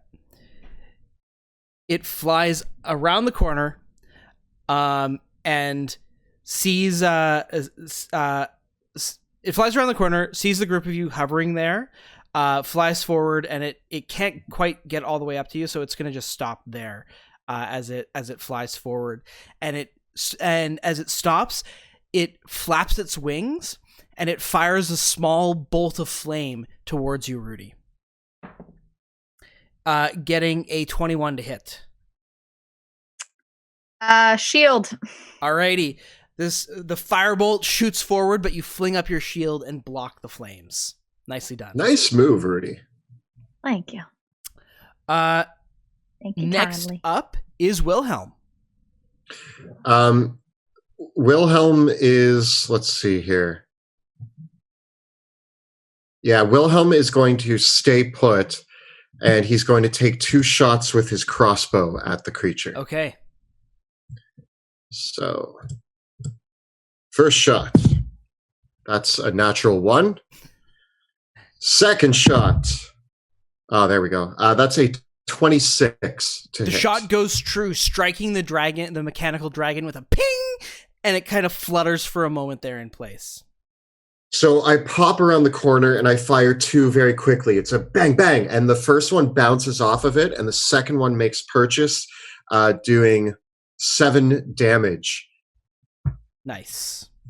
And then I pop back to where I am right now, around the corner, and I nod at Rudy. All right. Speaking of, it is Rudy's turn.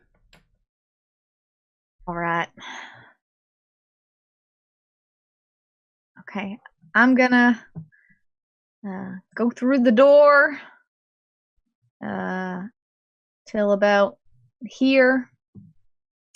And I'm gonna throw some hand axes at this dragon and give it a go. I'm gonna throw where's Houdini?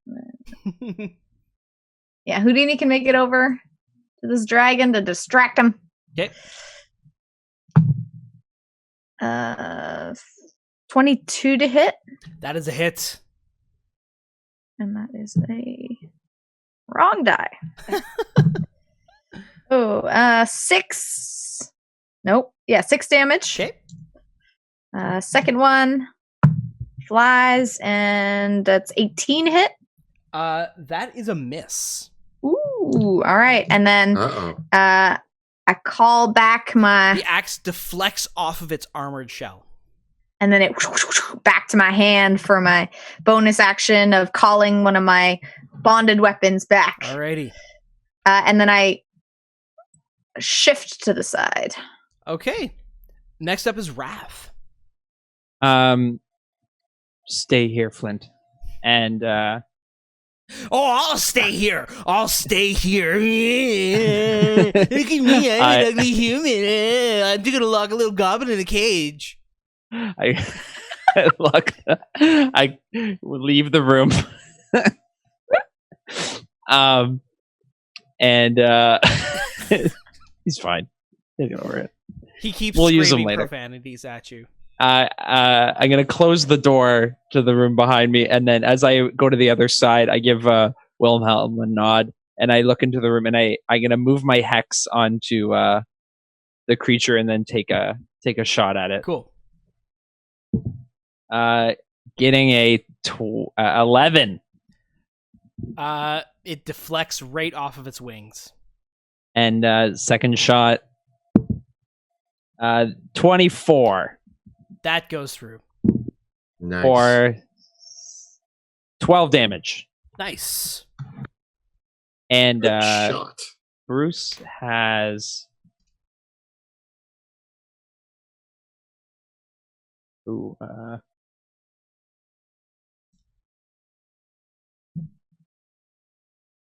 Bruce is going to come into the other room as well.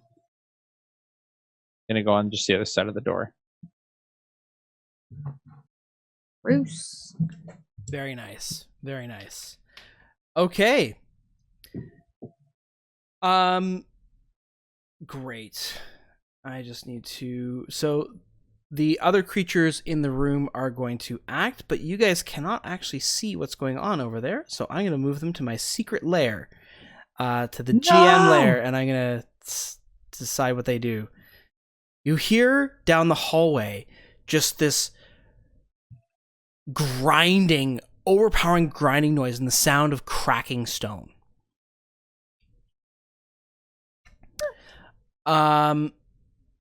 And we go to the top of the round with the dragon. Oh. The dragon. It's fine. It's just a dragon. Yeah. We fought plenty of dragons. Okay. No, Not we at fought this point. A goat No. once. Never. Yeah. Have any of you ever fought a dragon before? I think the worst thing I fought was a goat. I think I've seen a dragon, but I never took it on with my own 2 hands. Okay. This dragon read looks about them. metal. It's a little stranger than the dragons I read about. It's quite different from the ones I've seen. This is a whole new experience for me. Let's see if this works. So here's what's going to happen. This dragon is going to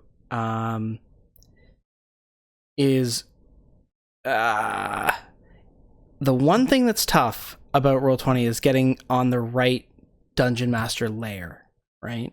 So the dragon flies forward to here. And then it rears back and the furnace spins up and it breathes out a gout of flame in a cone directly in front of it. And I have this very fun little thing to show you all. Do the walls give us additional cover? Oh no!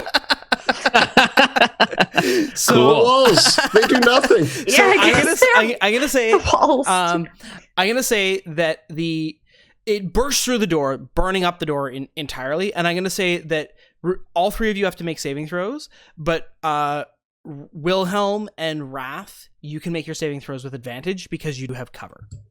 So even though I'm not technically in the cone, Again, the map's not perfect, but it's snapping to the grid, but Okay. Basically we'll assume that if it makes you happier for this, then the dragon. that is more like I'm like in here. The dragon's more like Kinda in there, there. and then the cone Yeah, that's fine. is more like. I think I can. Oh yeah, I can. Yeah, then the cone is more like that. If it makes sense. Yeah, that makes sense. Yeah, that's kind of how I imagine like the dragon like flies up to you and it goes through. And we're making dex saves? Dexterity saving throws. Yep. I got a 23. I get a 17. 15. And I'll also need one for Bruce as well. Oh, poor Bruce. He doesn't have a chance. Oh yeah, and he's right in the meat of it. He gets a 5. Okay, so Bruce is incinerated and leaving behind nothing but dust. And Just lights up. yeah. And Rudy, what'd you get? 15. What are the rest?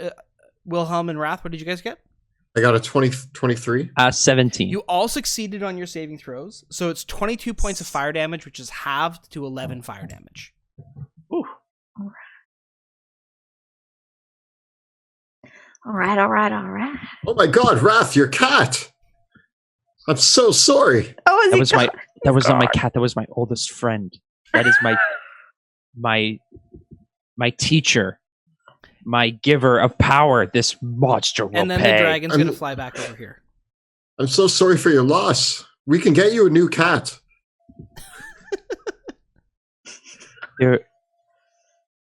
Wilhelm, you speak out of line. You do not understand the relationship and the bond I carry with Bruce.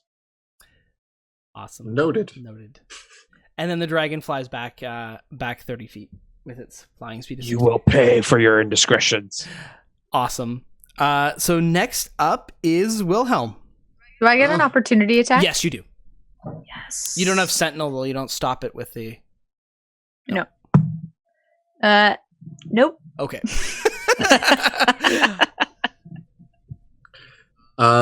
Wilhelm, seeing it flying back, dashes into the room and comes over to this wall here and presses up against it. Okay. And then he's going to pop out and fire again twice while still maintaining cover. Okay.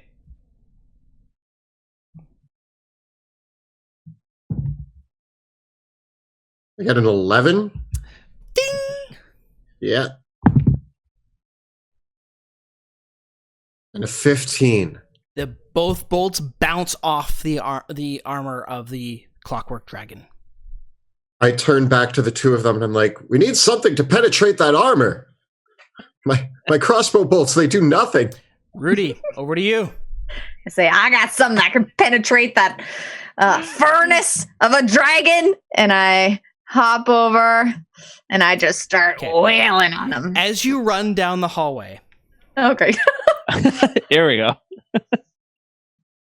Where's Flint when you need him? You hear him distantly screaming. I hope this works. I think this will work. As you run down the hallway, the floor gives out underneath your feet. No! What? Houdini, why didn't you tell me? Make a dexterity saving throw. Oh. 15? Pardon me? 15? Okay, you barely made it, so you got a choice.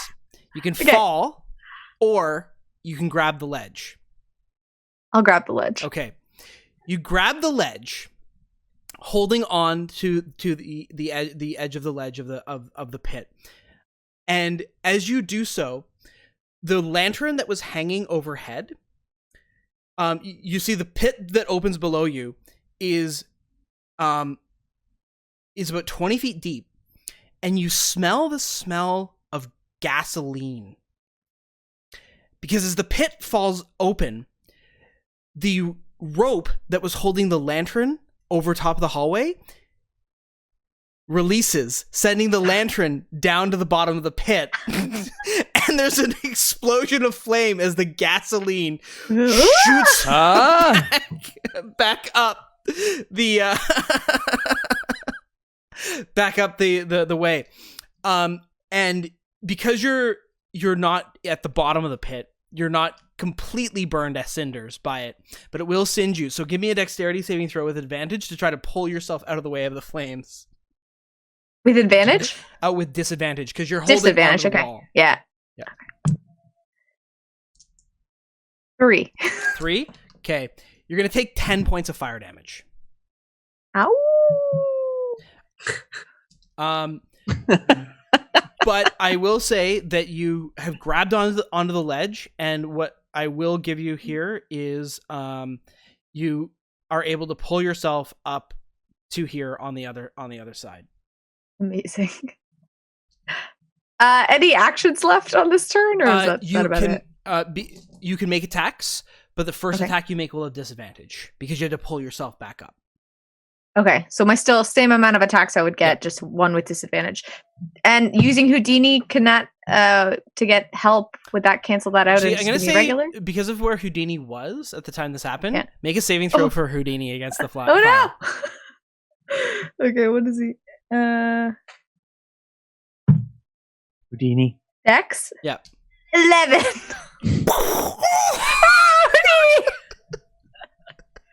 Poor owl. Okay. I share your pain. Okay. He's gone. Okay, cool. Disadvantage. It's fine. All right. First attack with my battle axe, slightly singed. No. Fifth. Hold on. 14? No. 14. We will. That'll be a miss, I'm afraid. Yep. Okay. And then, is it disadvantage on all of them, or just the one? Just the first attack. Okay. Second, 17. A miss. And nope on the third. Nope. I'm just still a bit befuddled from being singed. My hair is a bit scorched. And I'm just that's fine. This is fine. Okay.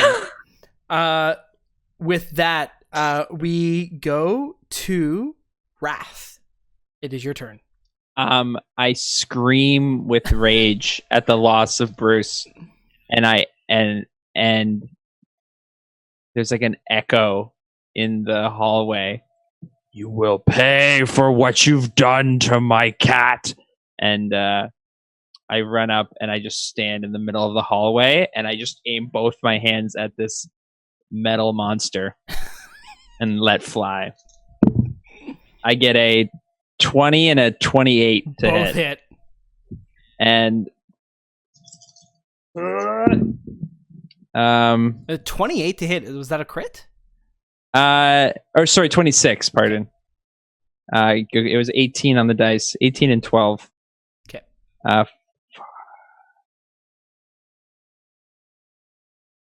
27 damage for both of them. There's a blast as you blow out part of the wing and the front part of the cage of the dragon. Pieces of gears and clockwork fly everywhere, but it's still flapping its wings furiously and staying in the air. I'm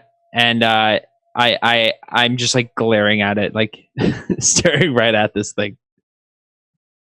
Standing there for burst. Nice. Okay. There is a rumbling sound under your feet. Uh-oh. No. No. It's a trap! As bursting up out of the ground, I run away. come No! two creatures. No! They burst up Like out of the behind ground. me? Yeah. I turn to Wrath and I'm like, Wrath, I'll finish this. And then just then this thing explodes out of the ground and I'm like, Toppled over. yeah. Ah! So surprised. Okay. And as they burst out of the ground, they open up their mandibles and bolts of lightning sail between the two mandibles like Tesla coils. And These are awful. And the two of them, this beam of lightning resonates between the two of them, and a burst of, and then they dive in to bite at your shins. Ah! Help. I get a natural 1 against Wilhelm, and a 24 against Wrath. Oh, yeah, baby. Wrath, That's a hit. you take 5 points of piercing damage and another 3 points of electrical damage. Ooh. Spicy. It's like zapping my leg. Get off! And I'm trying to kick at it, but it's like shocking me. So like, you know, when you get like a shock through you and your like limbs are rigid for a moment. Yep. Okay. We go back to the top of the round with the Clockwork Dragon. Its breath weapon does not recharge, so it turns to you, Rudy, and it bites into you, getting a 17 to hit. Shield! Blocked again. Seeing that, very, very weakened by the withering damage, it kind of falters in the air for a brief moment. That's all it's got, though. Next up, we go to Wilhelm. Wilhelm, being shocked and surprised by this beast bursting out of the ground, pulls out his blade and jams it into the gullet of the creature. Nice. Mechanical gullet. That is a 20 to hit. It's a hit. And we are looking at 6 damage. Do you not have the swashbuckler thing that lets you sneak attack this in these? Oh, yes. Thank you. I was And looking for lucky. the sneak attack. Yeah, I know I have lucky. Thank you. But yes, that's right. The swashbuckler fancy footwork. So I can sneak attack this. I was going to use my sneak attack next, but I can use it on this because no other creature is within 5 feet of it. So yeah, I will apply sneak attack to the roll.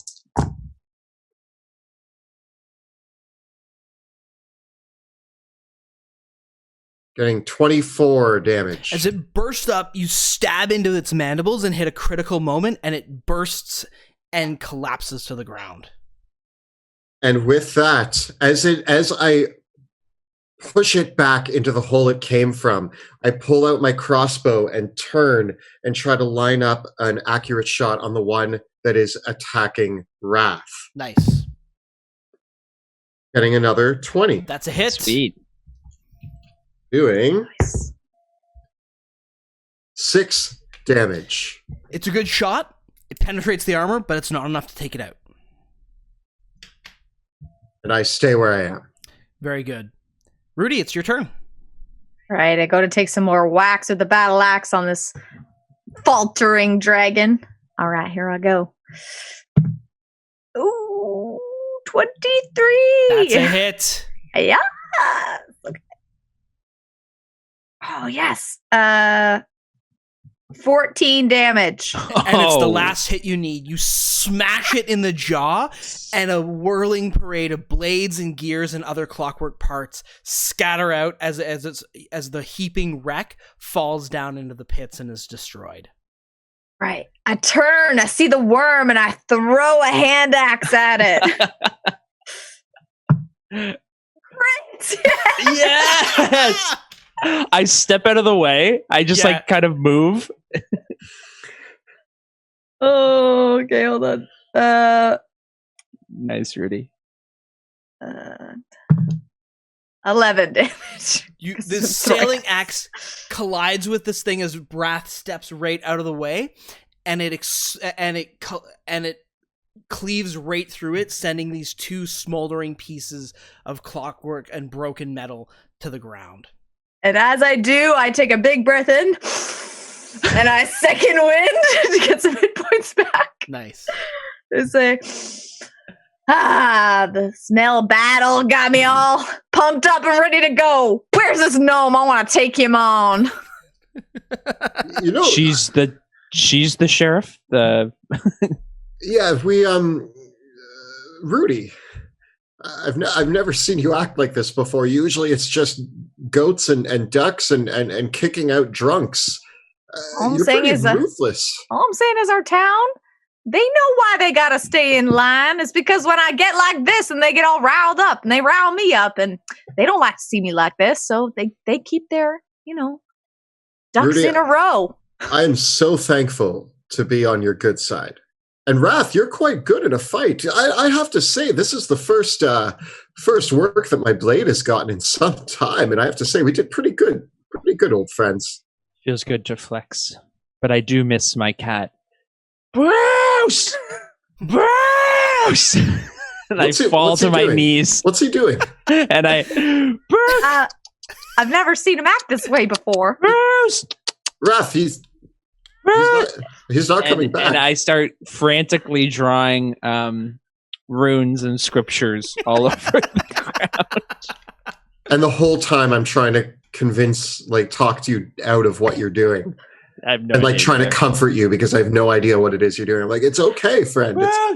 It's okay. It's going to be okay. Are we going to take a short rest? I think so, yeah. Summon? Okay.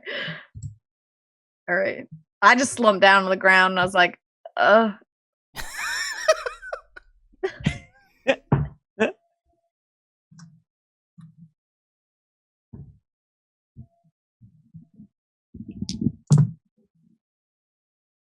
Is that okay? Do you guys want to take a short rest? Yeah. You don't have to. You could interrupt my ritual. No, I'm back up to full health. I am too. Cool. So you guys are going to take a short rest? Are you just going to do it right down here? Maybe we'll go back in the cells. Back to the cells with Flint? Yeah. He may disturb my ritual. I hop over this thing.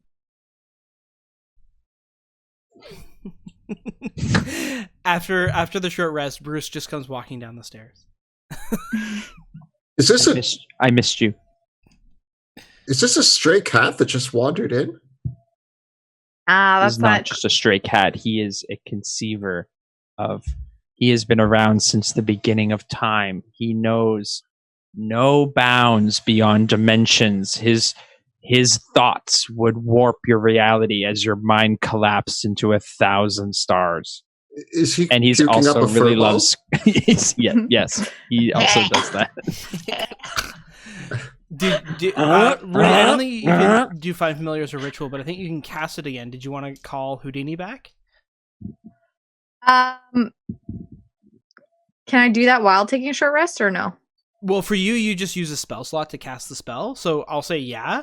How does Rudy call Houdini back? I just like, come here, boy, and he just like exists in like feathers. Like a poof of feathers? And like a few feathers go stray. Yeah. I must ask you questions later about your pets. They seem a strange sort. Well, they're not quite pets. They're not really animals, actually. They're beyond animals. Right. Sounds like berries. Do you want me to continue to tell you about Bruce, or should we kill him? Let's go find a gnome and talk to him or her. Right, let's go find this other room. Okay. Can I jump across? Are we able to? Yeah. Woo. Still a few licking flames burning down there. We still leave what's his name in the cells. He's like, no! Oh yes, I hope that gnome... Now stay there until we get back. I hope that gnome stuffed your heads up your butts with his crazy mechanical golem. Wait, Say what? again? Pardon you? I ain't got nothing else to say to you. Unless you let me out of the cage. You ain't getting no ducks now. I'm sure he's just bluffing. Okay. So this room is covered in pulled out books, scrolls, and there's a box of some old bits of various metals, some bronze, iron, some tin. There's a grindstone and a few other supplies. And it looks like someone has recently gone through the shelves in this room and pulled out all the books and all the records and all the paperwork that is in here, scouring it through to find anything of interest or value. And looking over the papers and the books, these seem to be the records of seems like looking over it, Rudy, you recognize some of the writing in here. At one point, there was a logging company that operated in this part of Tearhaven, and they had some mercenaries, and this was years, decades, centuries ago. And it might be some of the records are there. Like, the notes in here, most of these pages are rotting and falling apart, but it seems like this person, someone who was in here recently, was trying to see if there was anything of interest or value, and possibly concluded there was nothing. In this room, however, are two exits leading out of this room. And I always have to make sure that I'm on the right layer. That's an interesting lesson for me, is that in order to do my ping that you can all see, I have to be on the right thing. There are two exits leading out of this room. Both of them appear to have been recently made. Because the walls of the cavern, the walls themselves have been broken open, revealing a small passageway, which quickly snakes off in one direction or another. One of them is very, very narrow. In fact, you would have to go through on your hands and knees to get through it. The other is considerably wider, however. I don't know if my bony body can fit in that little tiny hole. Maybe Wrath, you and your skinniness could fit in there. That's the bigger one, and that's the smaller one. We could always ask Flint if he wants to go.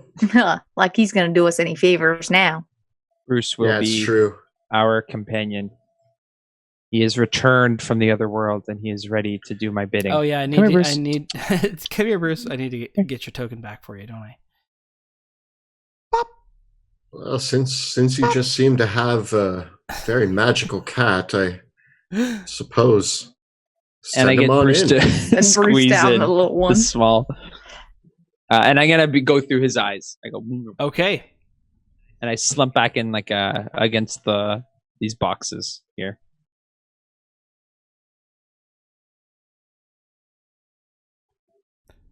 Alrighty. So this brief S-shaped tunnel, Bruce heads through it, and it leads to another room, which has a small ladder leading up to a hatch in the ceiling, and a little bit of the rays of light can be seen through the hatch above. There's a crate in the storeroom and the door below.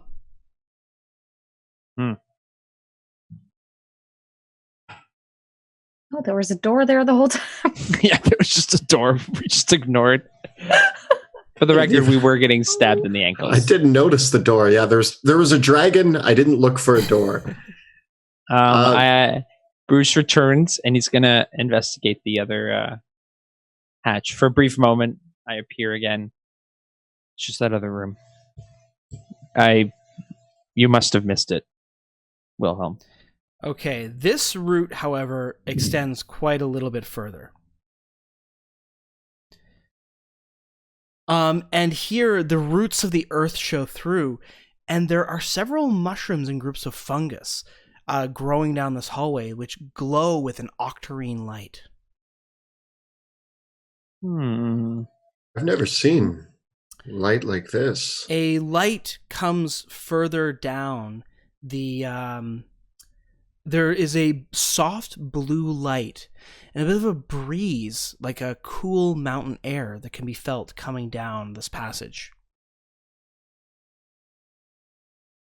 Bruce is going to keep going. Does it look like it starts to lead outside? Well,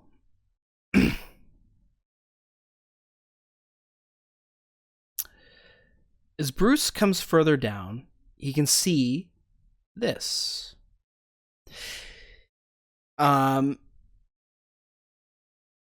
Okay. Bruce can see from here there is a glowing pool at the end of this passageway, but it breaks off in 3 different directions. The lowest passageway is very short and not very wide and filled with rubble and rock. This passageway leading the other way, in the distance, there is a bit of a purple and green glow coming both from this passage, and hints of it can be seen down this passage, but it's overpowered by the glowing water in the pool ahead as well. Bruce can also hear a voice incanting arcane words. The gnome! I'm going to come back to Wrath. The passageway splits up. There is a strange purple glow, which is quite concerning. It is something that we will have to investigate as part of the Amethyst Academy's mission here. What is even worse is that I can hear a faint whisper on the wind. It appears that he is casting something. We might need to get the element of surprise. Set him straight. So we approach with stealth. Okay. I consider him dangerous. Do you intend to apprehend him? I do not think it is wise to engage with him through talking.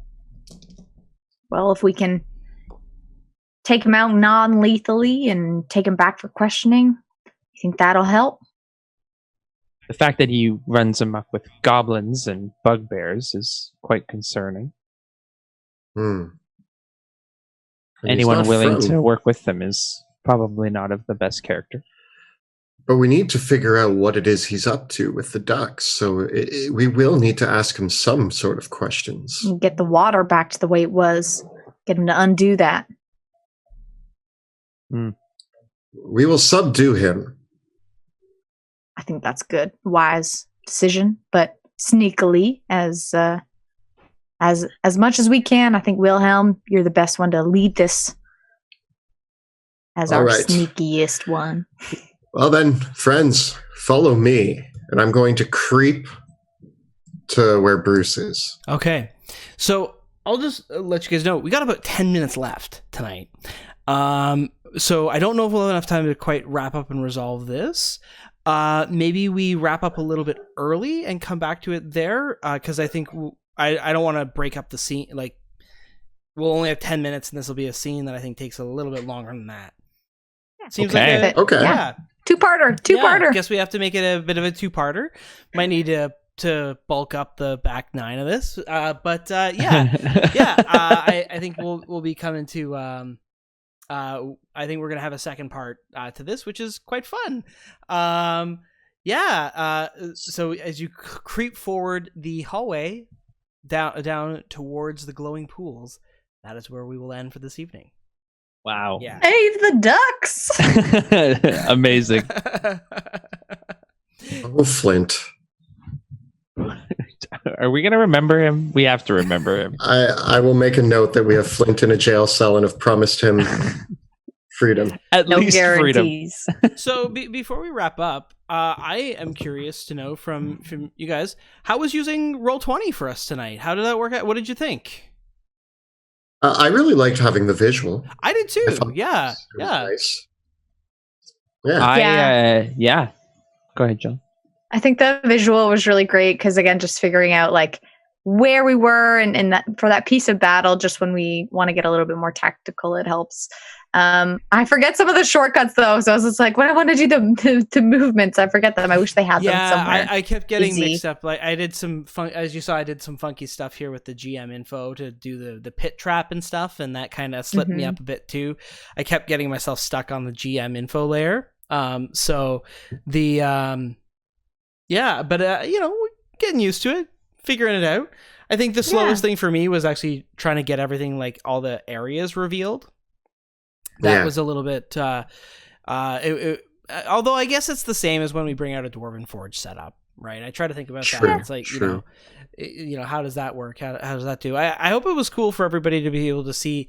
I think that this is the best sort of close up of a battle cam we've actually ever had on the show because we can't actually get this. I like the Fog of War a lot. Yeah. I think it like works really revealing well. The slow reveal, because I feel like it lets you set up more traps, and even with Dwarven Forge, there's so many like little like cool features you have with them, with, like magnets and hidden doors, but there's still an element that gets revealed as a player that I can see because I'm, within, a foot of it. Yeah, it's a lot of fun. There's a lot of amazing options for making and creating maps, and the challenge for me has been like finding on them all, because there's been a few. Just to give you all a heads up of this, is I have been sourcing my maps from a wide variety of sources, and just to give you a broad overview of all the different ones that I'm using, we've been making a bunch of our maps with Dungeon Fog.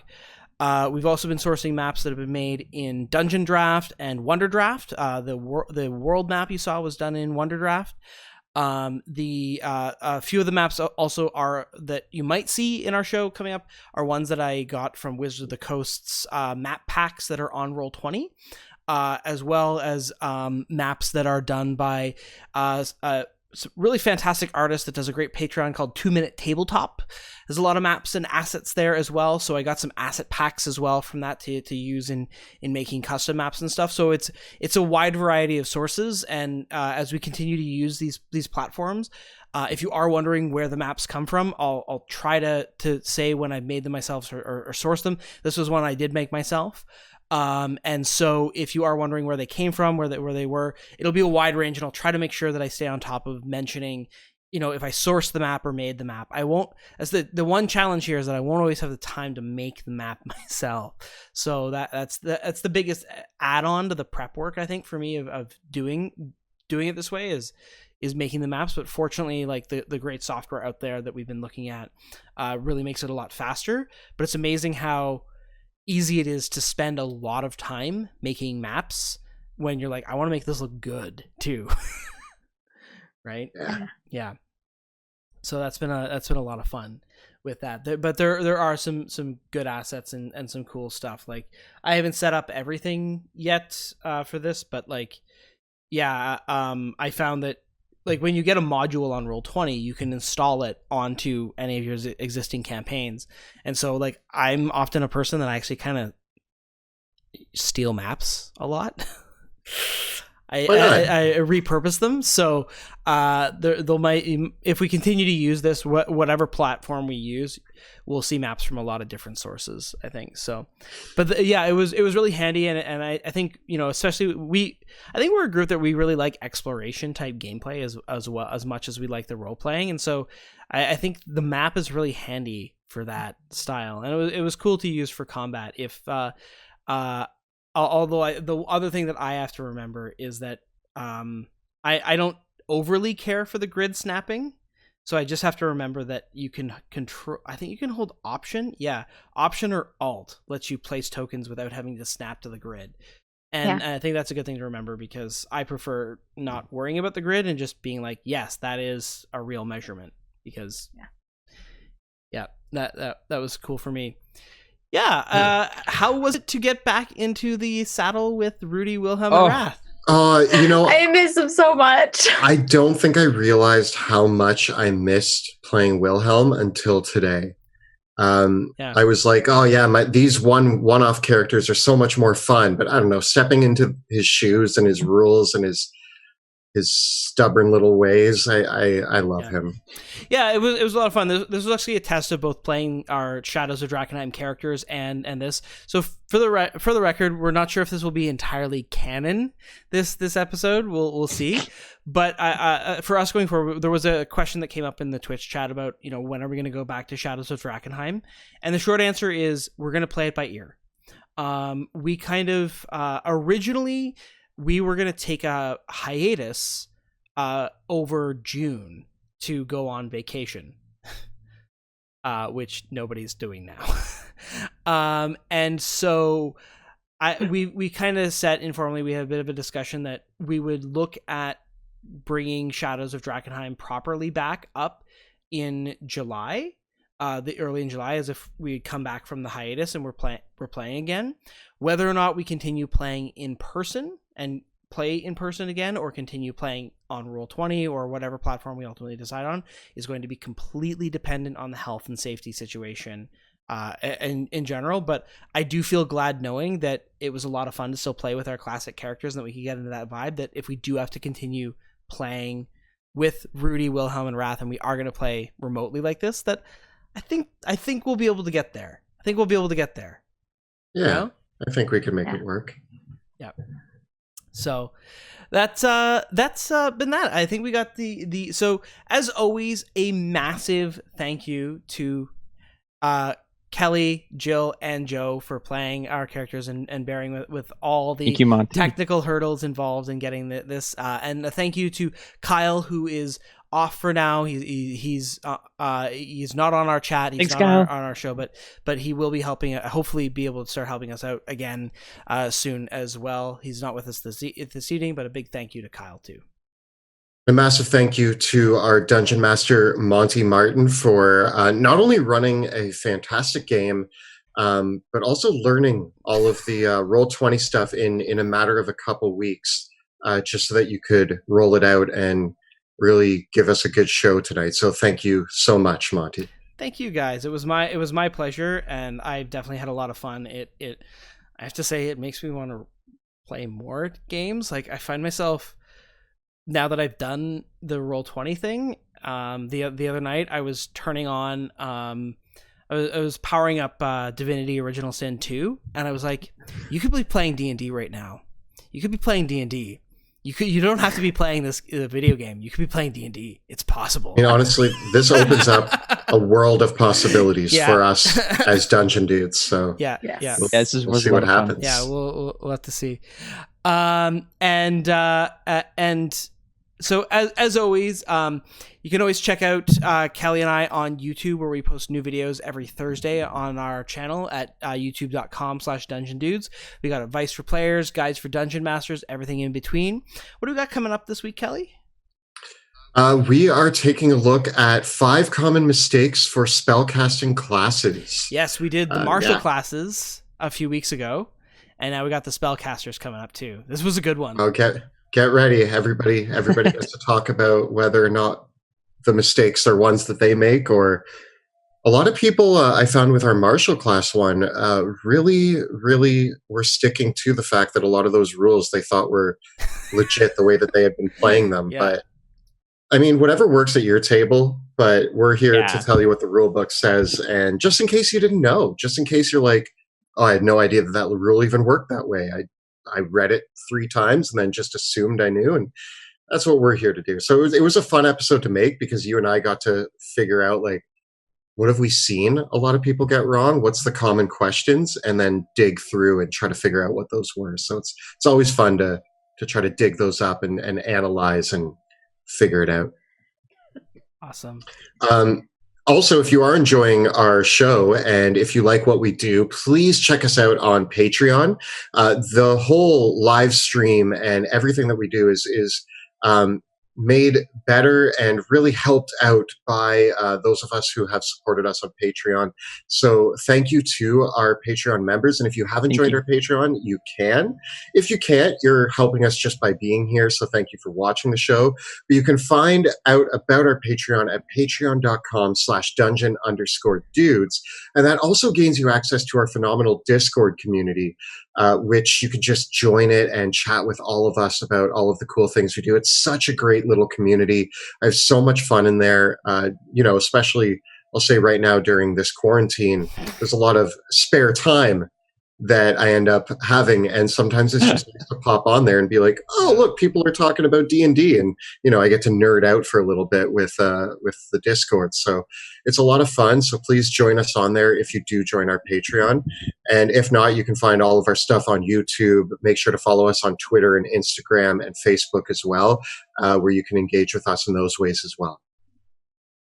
And of course, don't forget to look at the links below for our Teespring store, where you can find all of your favorite Dungeon Dudes merch, t-shirts, including, Troll Killer and Yes, Yes, Yes, but also all of our new Shadows Drakkenheim too, bit.ly/Dungeon Dudes merch.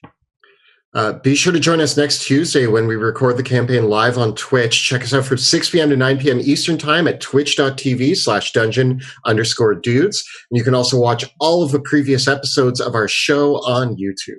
Thank you all so much for watching, and we will see you next time with the Untold Tales of Drakkenheim.